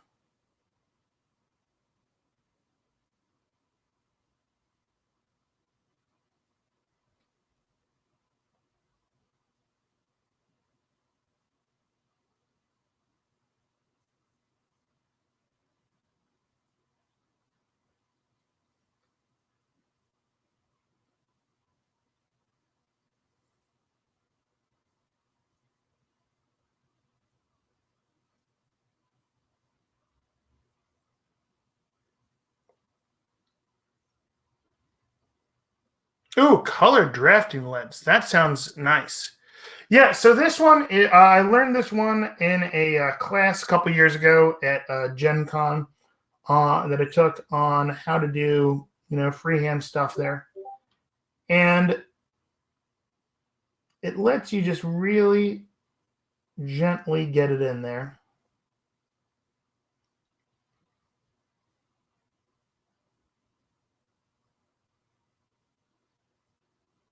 Before committing too much. I like to do that when I'm, laying in something like this on my, for like when I want to freehand something lighter onto something darker. If I want to freehand something darker onto something lighter, I actually like to use, and I'll do this later on when I'm doing the stuff in the book, I use these Pigma Micron pens. They've got a 0.2 millimeter line on them. Yeah, I mean, it's really hard. Yeah, it's very hard to see the tip of that there. And I use those. Those are they're a permanent pen. A lot of comics artists will use those for inking because they've got several levels of thickness on them.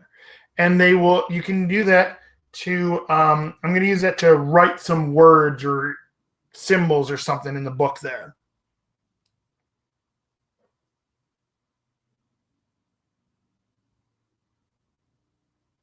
Because there's no rule anywhere that says painting has to be all paint.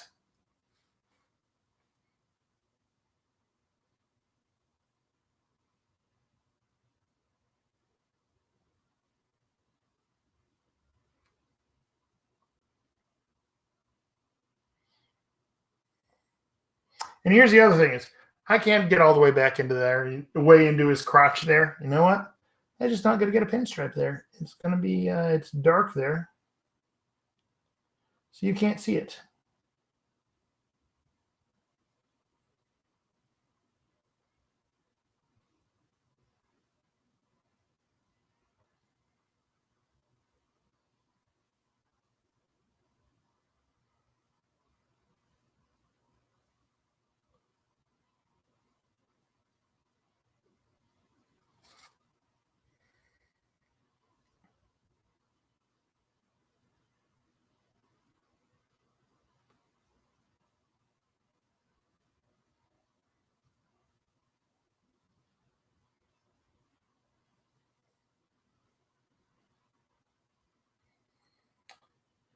So I've got that established on his pants there. So before I go and lay in the pinstripes on the rest of his suit, I want to go in and actually kind of establish these. So I'm going with the twilight blue scale here for his suit. So I'm going to go with more of a gray blue, a gray here for the pinstripes. So let's see, what have I used so far? Yeah, rainy gray. I think rainy gray will be a nice one to lay that in first.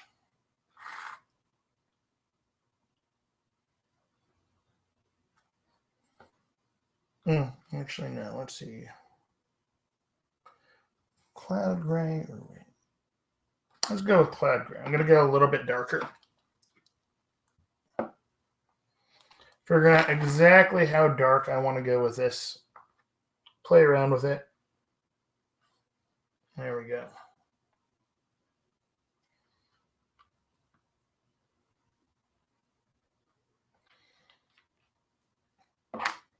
Now with this, I don't want it to be too thin. Don't want it to be too thick. It's going to be a little bit thicker than what I normally glaze with. But not too thick, because if it's too thin, it just, runs around a little bit too much. If it's too thick, it won't go on smoothly.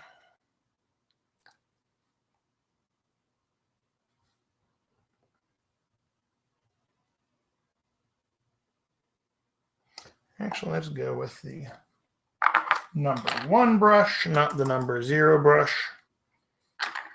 Because if I'm going with the number 0 brush, it doesn't give me anywhere sharper to go with. Okay, cool.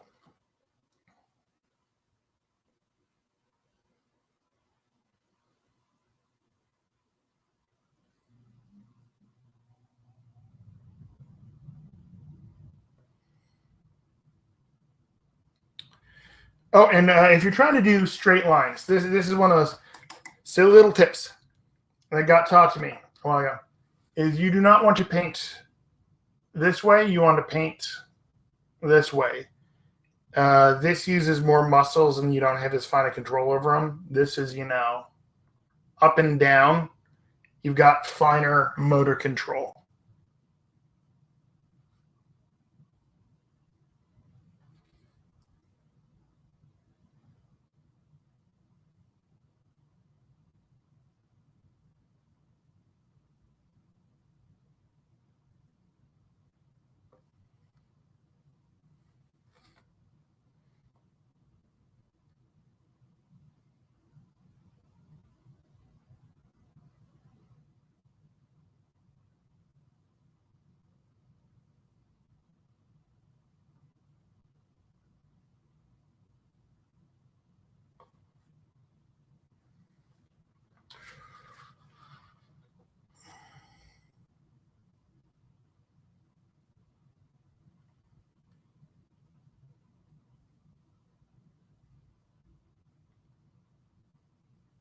All right, we got 1 pinstripe on there.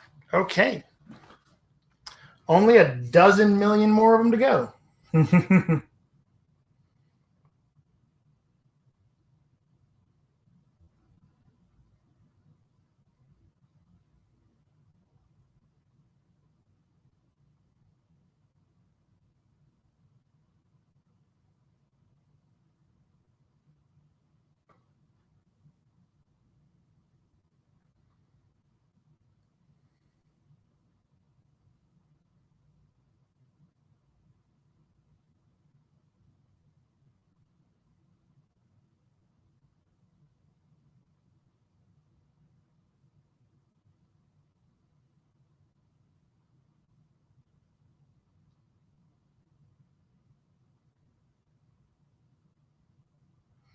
Here's the other thing. So, if you take a look at the pinstripes here, you got a little bit thick down here at the bottom on there. After I get these all laid in, I can go back and paint with the color that I painted with before, the dark midnight blue color there. And by painting on it, like it, I'm painting the color that it was before over top of it, because then that works kind of like an eraser.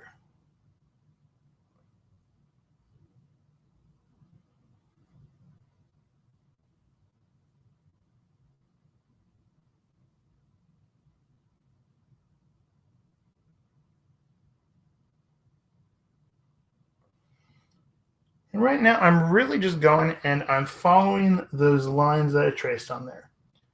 Is it perfect? No.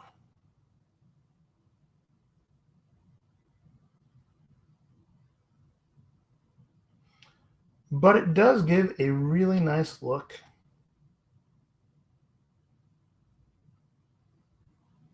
And I am going to be going back over these both, with this, and then I'm going to go with a little bit of a lighter color. But I just really want to get it, properly established first.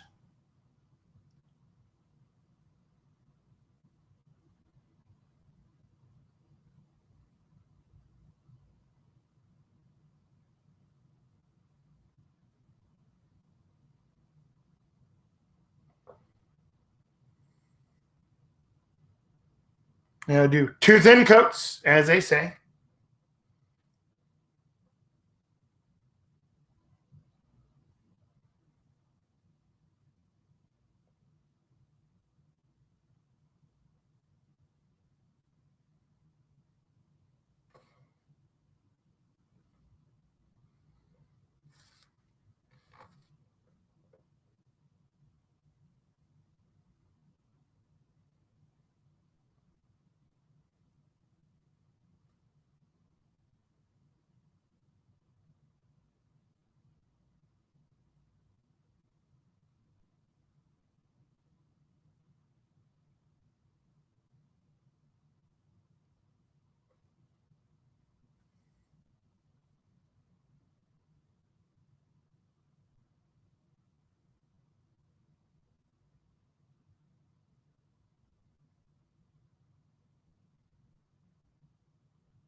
There we go.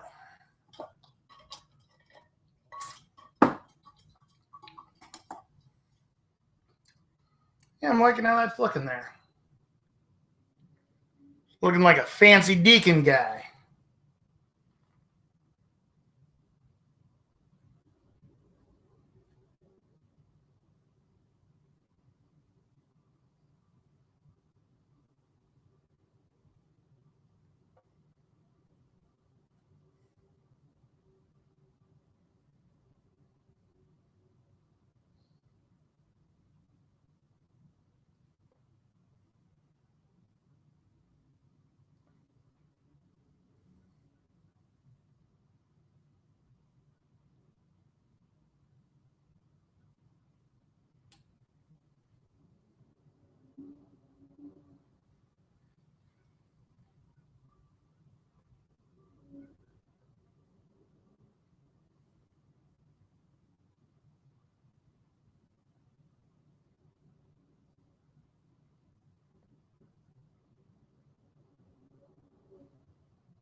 And I just went on here and totally just drew a thick, thick, thick line. And that makes me sad.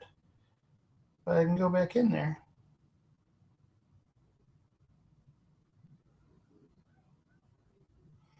And paint over it with the darker color in a sec.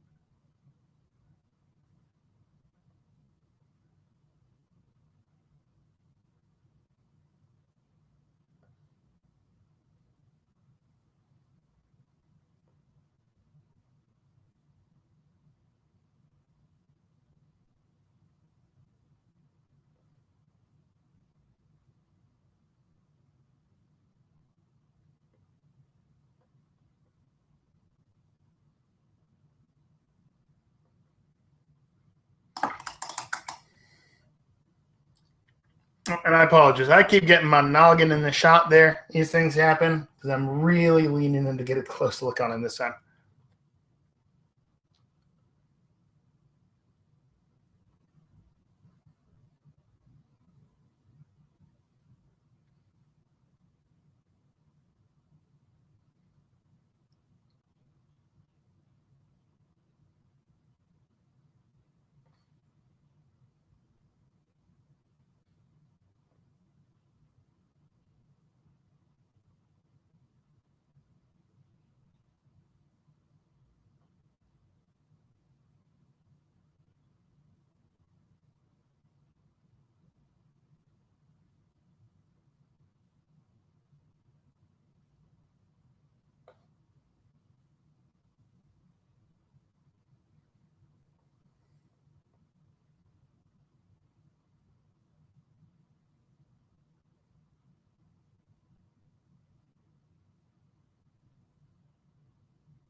All right. So we've got the very basic pin straps in there. So I'm going to grab a swig of water. And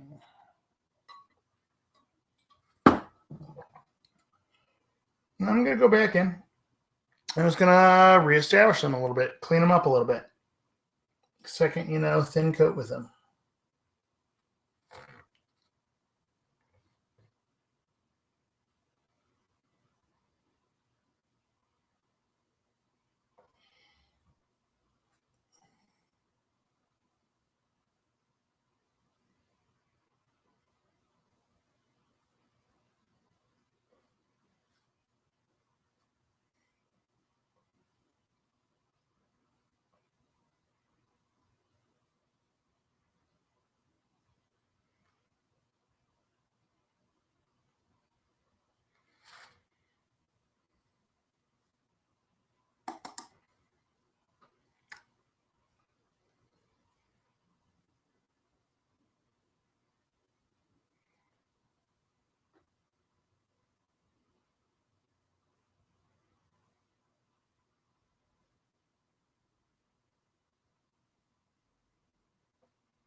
And doing pin straps on the pants, you're just gonna really follow the flow of the fabric.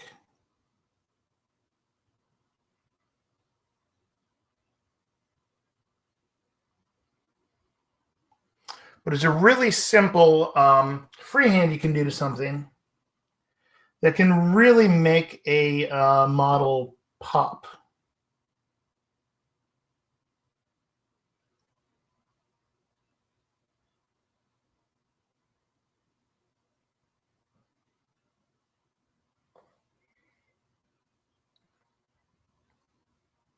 And it's those little extra details that I think really help to elevate a model.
I apologize. Yeah, my nog is totally getting the shot there. Sorry about that.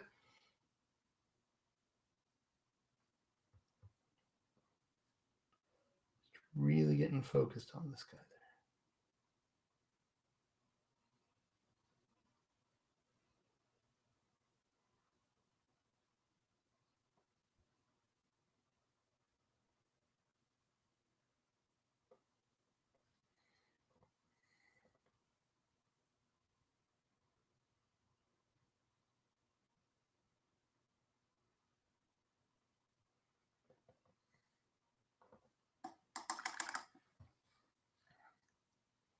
Yeah, it happens. With my big old shiny noggin. Gonna stretch for a moment here. Ooh. Ooh.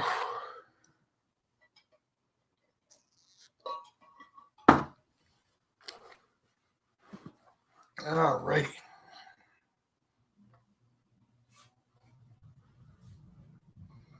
Now it's time to establish those. You know, he needs one more line on his front of that side pants right there. Not quite even.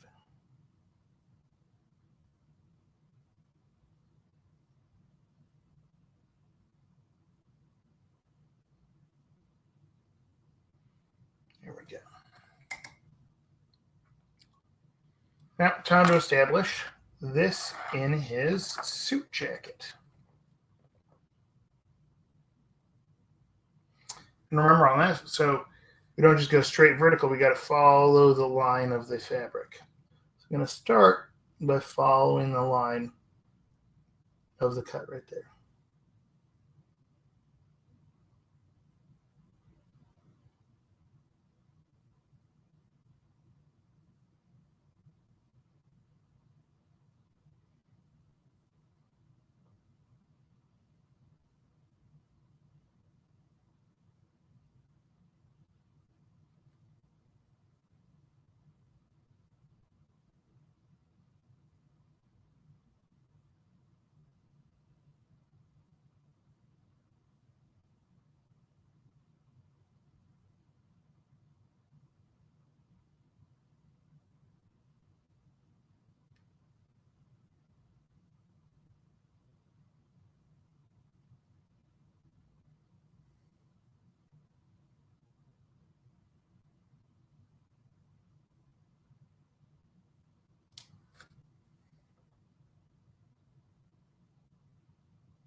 All right, here we go.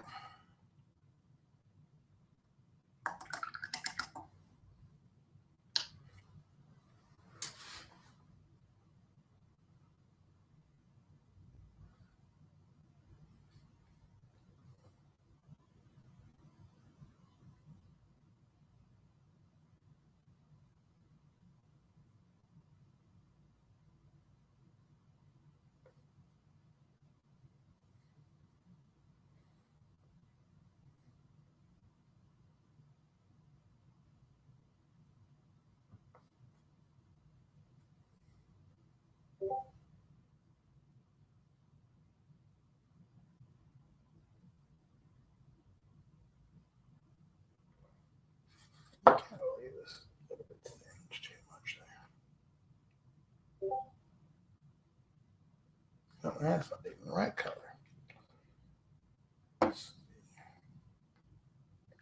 Cloudy gray. Yeah, it totally has messed up my paint.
All right, there that goes. All the pinstripes.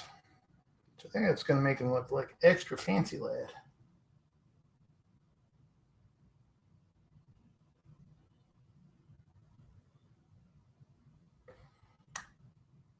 And giving him pinstripes makes him, a pinkies up kind of guy.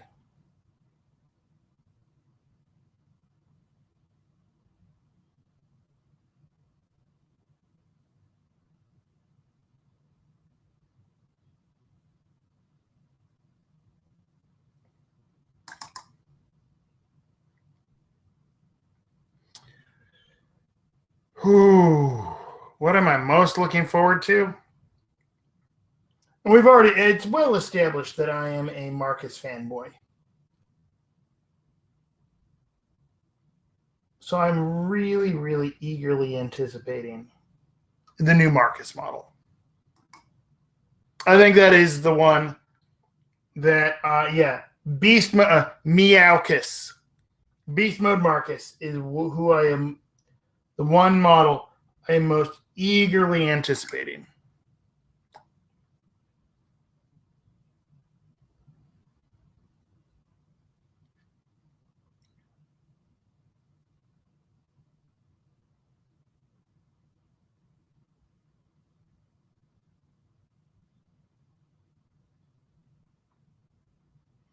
Both to paint and to get to the table.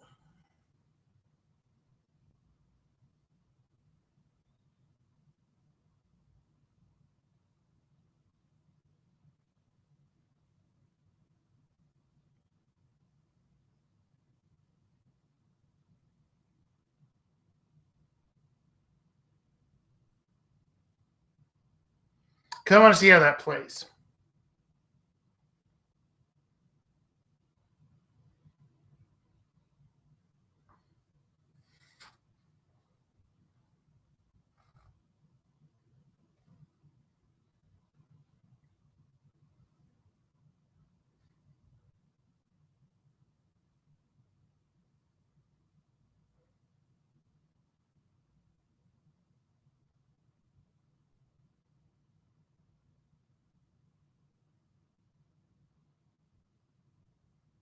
Because it looks like a pretty cool concept.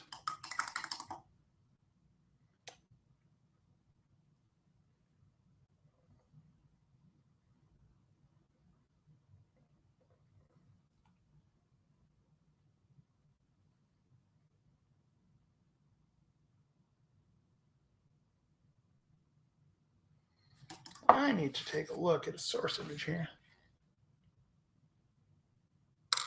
I need to pull up a source image really fast. See how a double-breasted suit looks.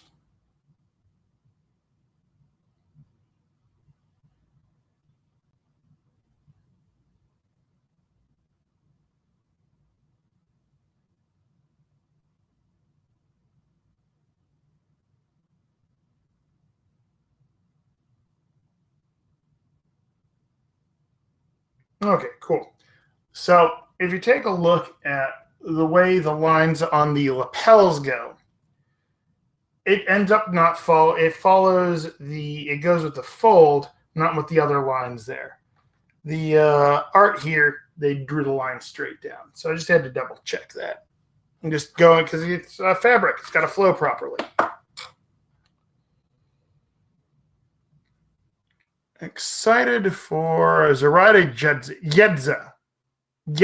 I'm going to make sure I'm not getting the end. Yenza is what I think Vyrek was saying. Yenza. It could be completely mispronounced. I'm probably completely mispronouncing that. But I know it starts with a y sound. So Yenza. Yednaza. I don't remember how Vyrek pronounced it. But I want to try to get close to it there, how he pronounces it there. Because that pays homage to the source material.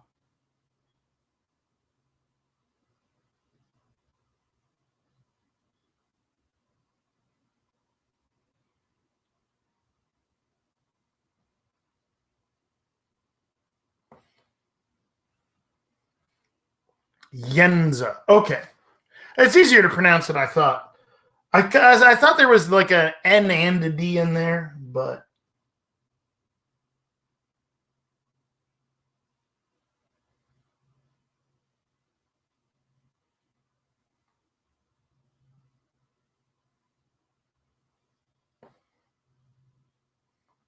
Yenza. Yennefer. Right. I got the yen, yen. Okay, yeah. Yennefer. Yedza. Yeah, Yenza. Yenza.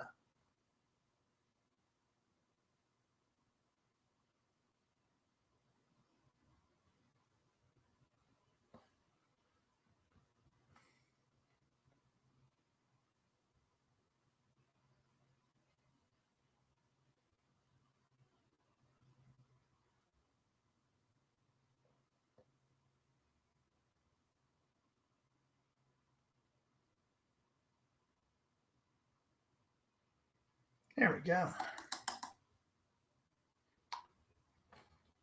Look at that. He's got pinstripes. Now I just got to do his arms. Joy of joys. Why did I decide to do pinstripes? Am I a glutton for punishment? What's wrong with me?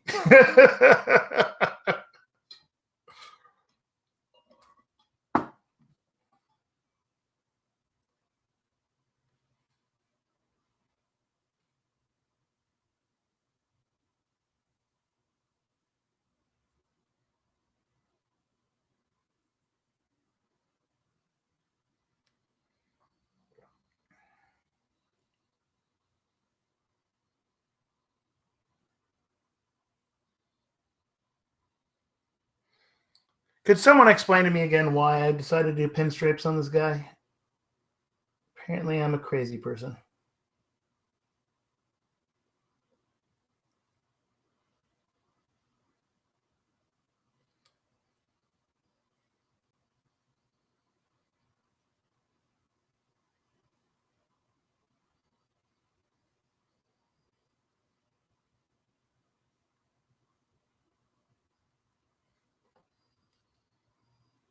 Because cool. Okay, there we go. I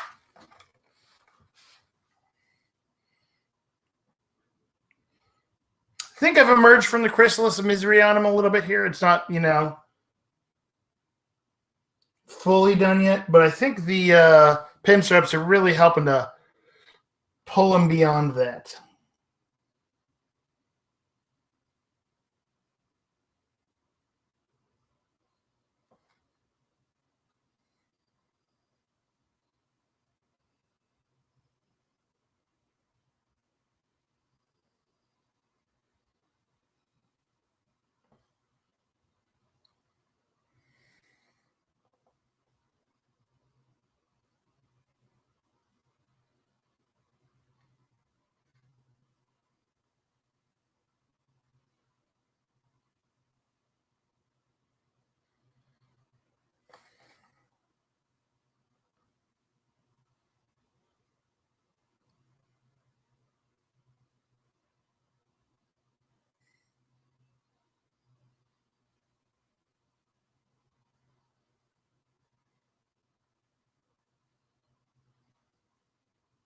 Well, if I'm not mistaken, I just kind of, the happy accidents. You went all Bob Ross on it there.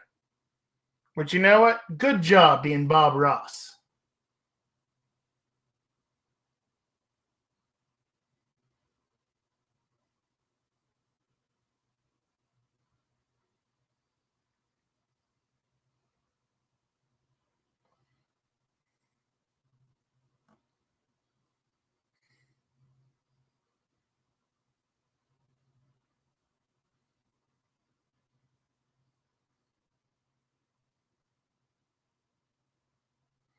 Yeah, I think the last time I did pinstripes on anyone was I did them on Mr. Graves' pants. Mr. Grave is the one with the fence post, right?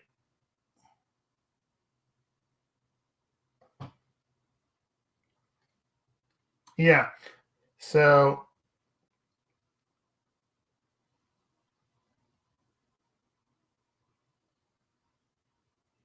I love my Mr. Graves model.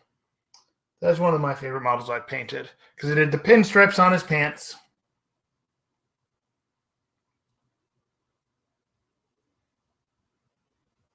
And I've actually got blood dripping off of the fence post. I did a thing where I'll have to do this on stream sometime. I haven't done this on stream yet.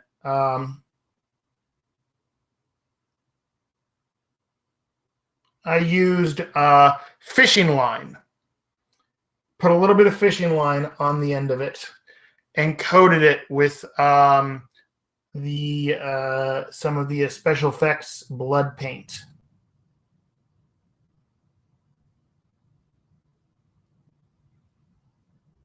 And it made for some really nice looking dripping blood.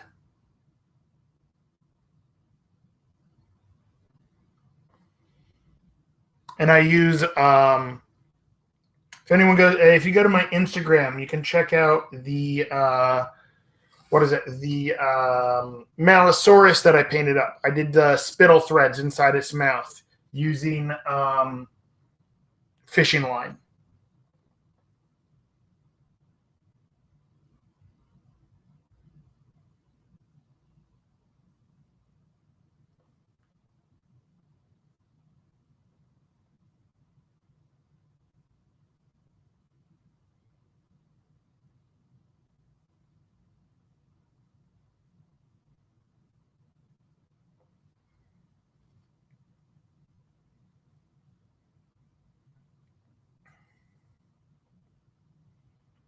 Because a lot of people use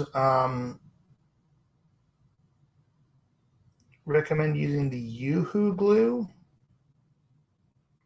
for doing spittle threads, but that stuff is hard to get in the United States and it's a little bit fragile. So I glue in bits of fishing line using gloss varnish to make spittle threads.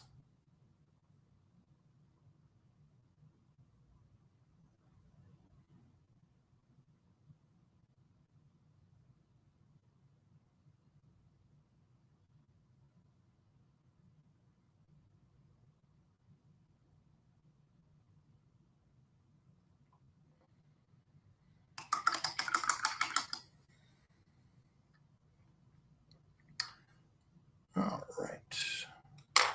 Well, that arm's going to be fun to do. Because now here we've got it where he's got, that L bend in his arm. So I've got to make the, so I'm going to establish the one right down the middle of it first.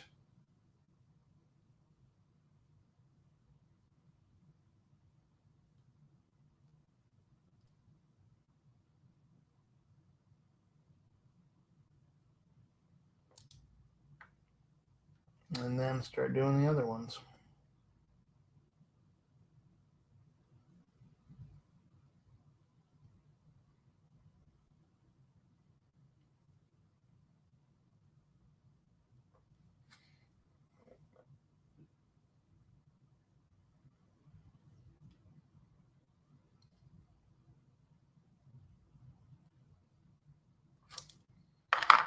All right, here we go. Let me just start painting those ones in.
This one is definitely hard to do.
This arm's going to require a little more cleanup on it there, but.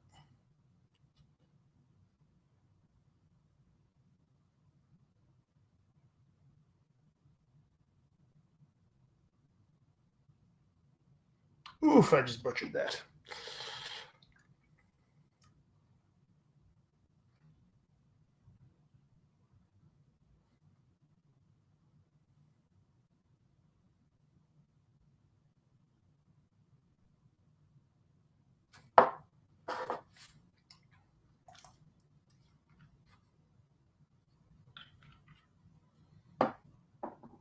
And if you totally screw up the frame there,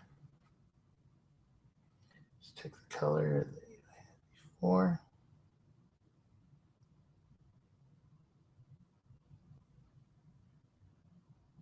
Paint over it.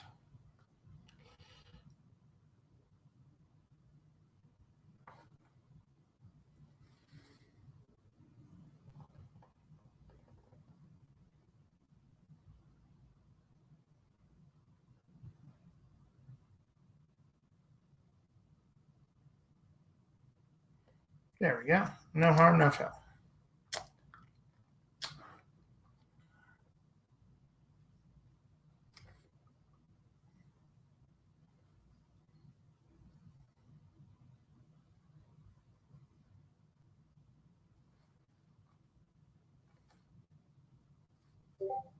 There we go. That's the angle I needed on it.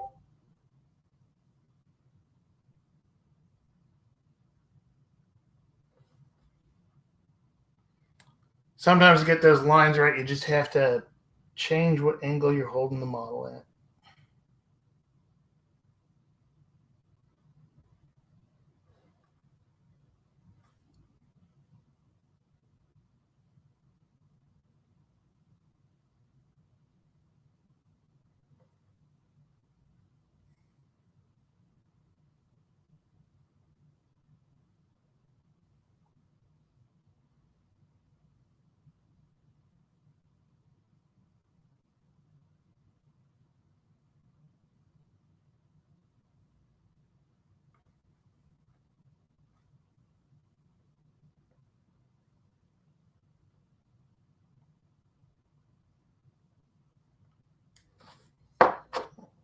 Just pushing them off the thing.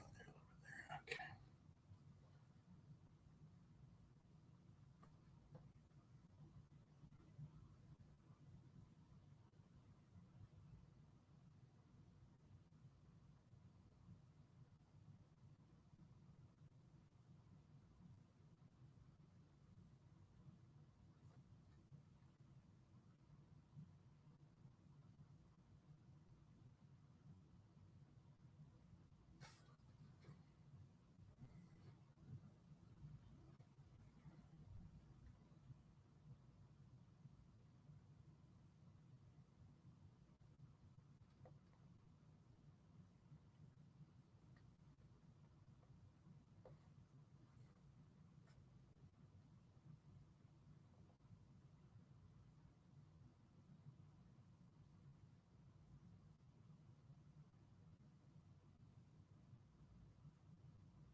Alrighty, I think I've got those pretty well established there.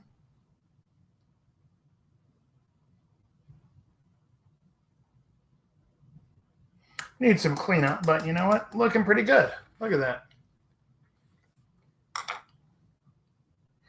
Kimberly, are you there for a second? I'm just going to take a quick little break here, stretch my back, fill up my beverage. Awesome. So I'll be back in like just a moment or two. So yeah, be right back.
All right. Hello, weirdos and malafolks. We are back working on keeping going on Deacon Hillcrest here. Just had to step away for a moment. I just finished laying in the pinstripes on his suit there, looking, nice, super classy there. So, yeah, I'm going to figure out a little bit more. Where to move to next. So I think I need to bring up the highlights a little bit more on the red cloak. So I'm going to do that now.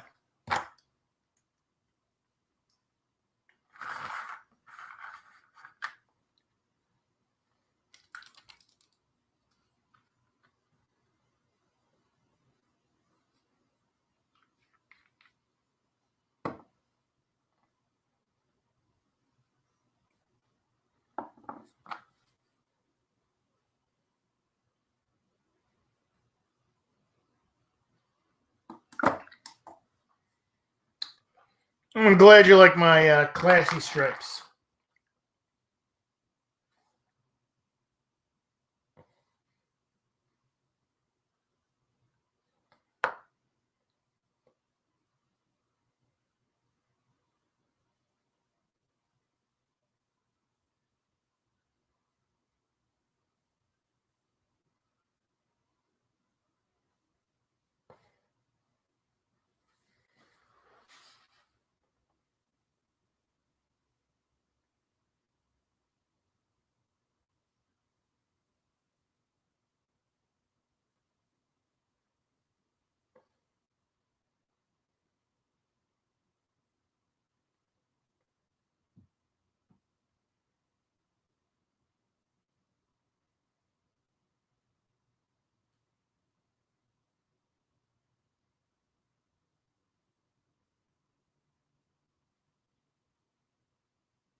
So going back in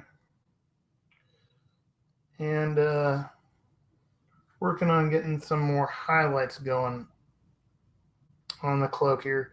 Don't want it to be too bright. I want it to be a really deep, deep red on this. But it still needs a little bit more Highlights to make it pop.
So what has everyone else been painting up lately?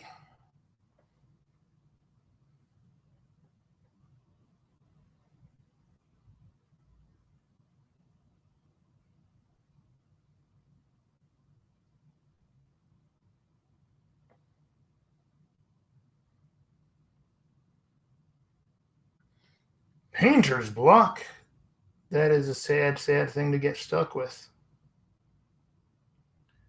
But conveniently, there's lots of awesome new models out.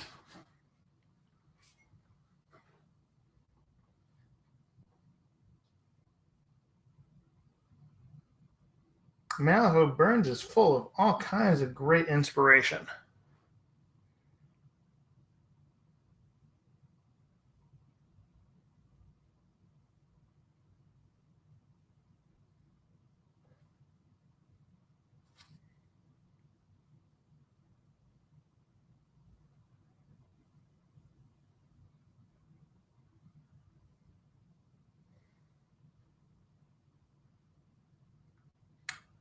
Now, Firak, did you post the other day that it looked like you already had the Sly Six Shots and Ophelia, new extra spicy Ophelia painted up? Or am I going slowly insane? Curses, new, cruel to hang out. Oh! The crew to hang out with the new Sonia, Thralls, and Crawlers.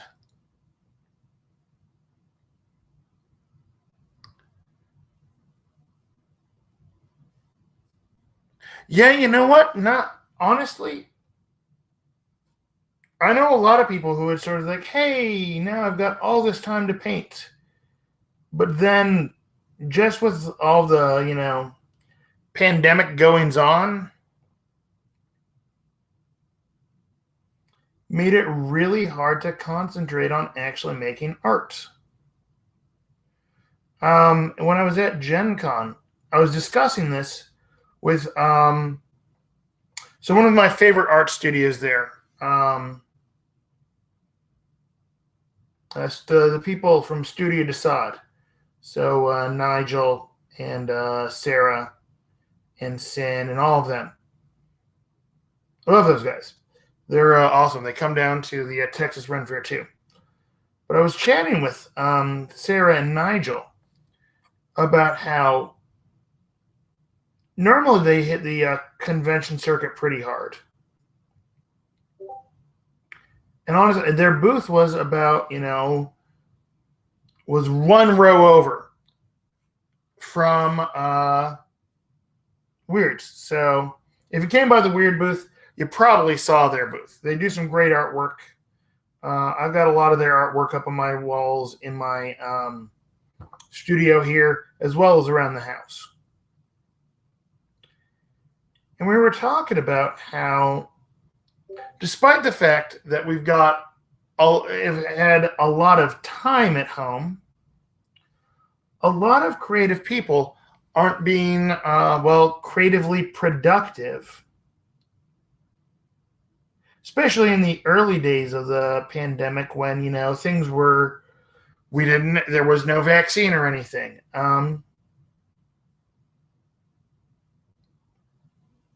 That we were all in survival mode, and that is the antithesis of creativity.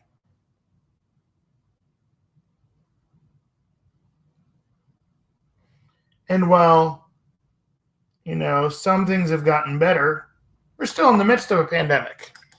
So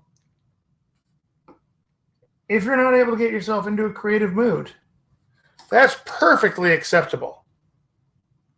Because you're busy trying to, survive.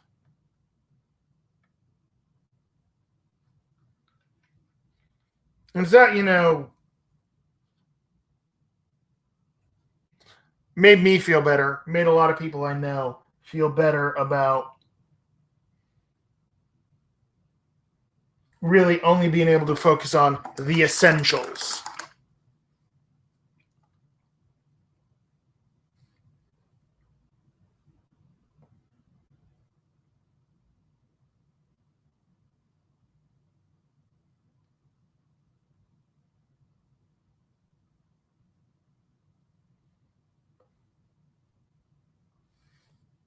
Because, honestly, it was probably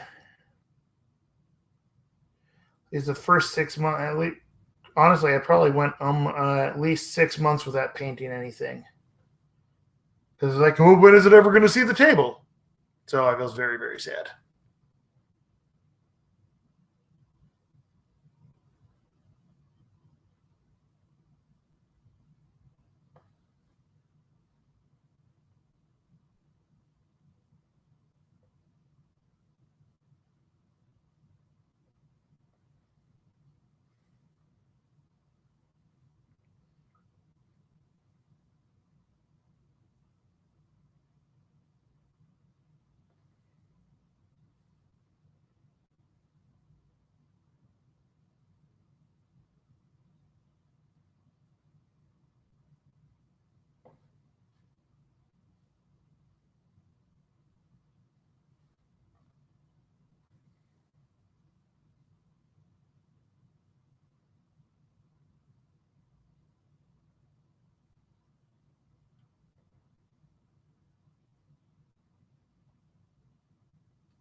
Alrighty. I think that cloak is almost there.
All right, he's coming along. Alrighty.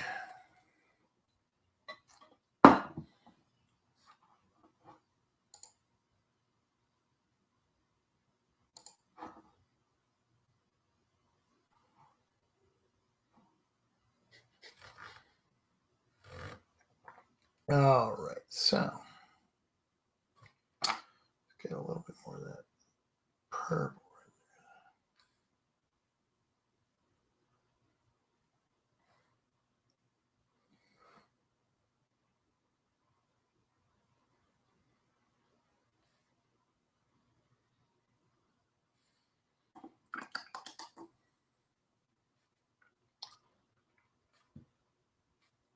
Not gonna lie, I really want to just have this guy's cloak and wear it around. What do I find hardest to paint? Fire, eyes, texture, etc. On Malifaux miniatures, I find the eyes very difficult to do a lot of times because they're very, very squinty. This guy, he's got this very look on his face there. And so these eyes are very tough to do. But I want to be able to have that glow coming out of them there. So I'm probably going to have to go back in and do a little more red and then do that. Fire is one of those things where, like this, established the fire really, really well there. So, honestly, I think this fire is mostly just going to be then not screwing it up at this point.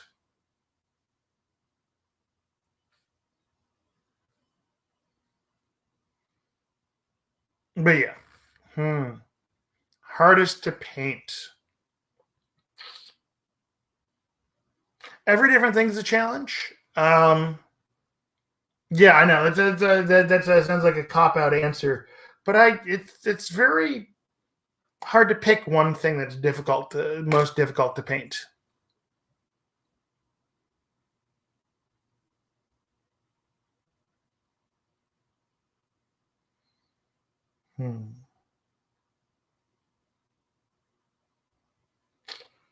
All right.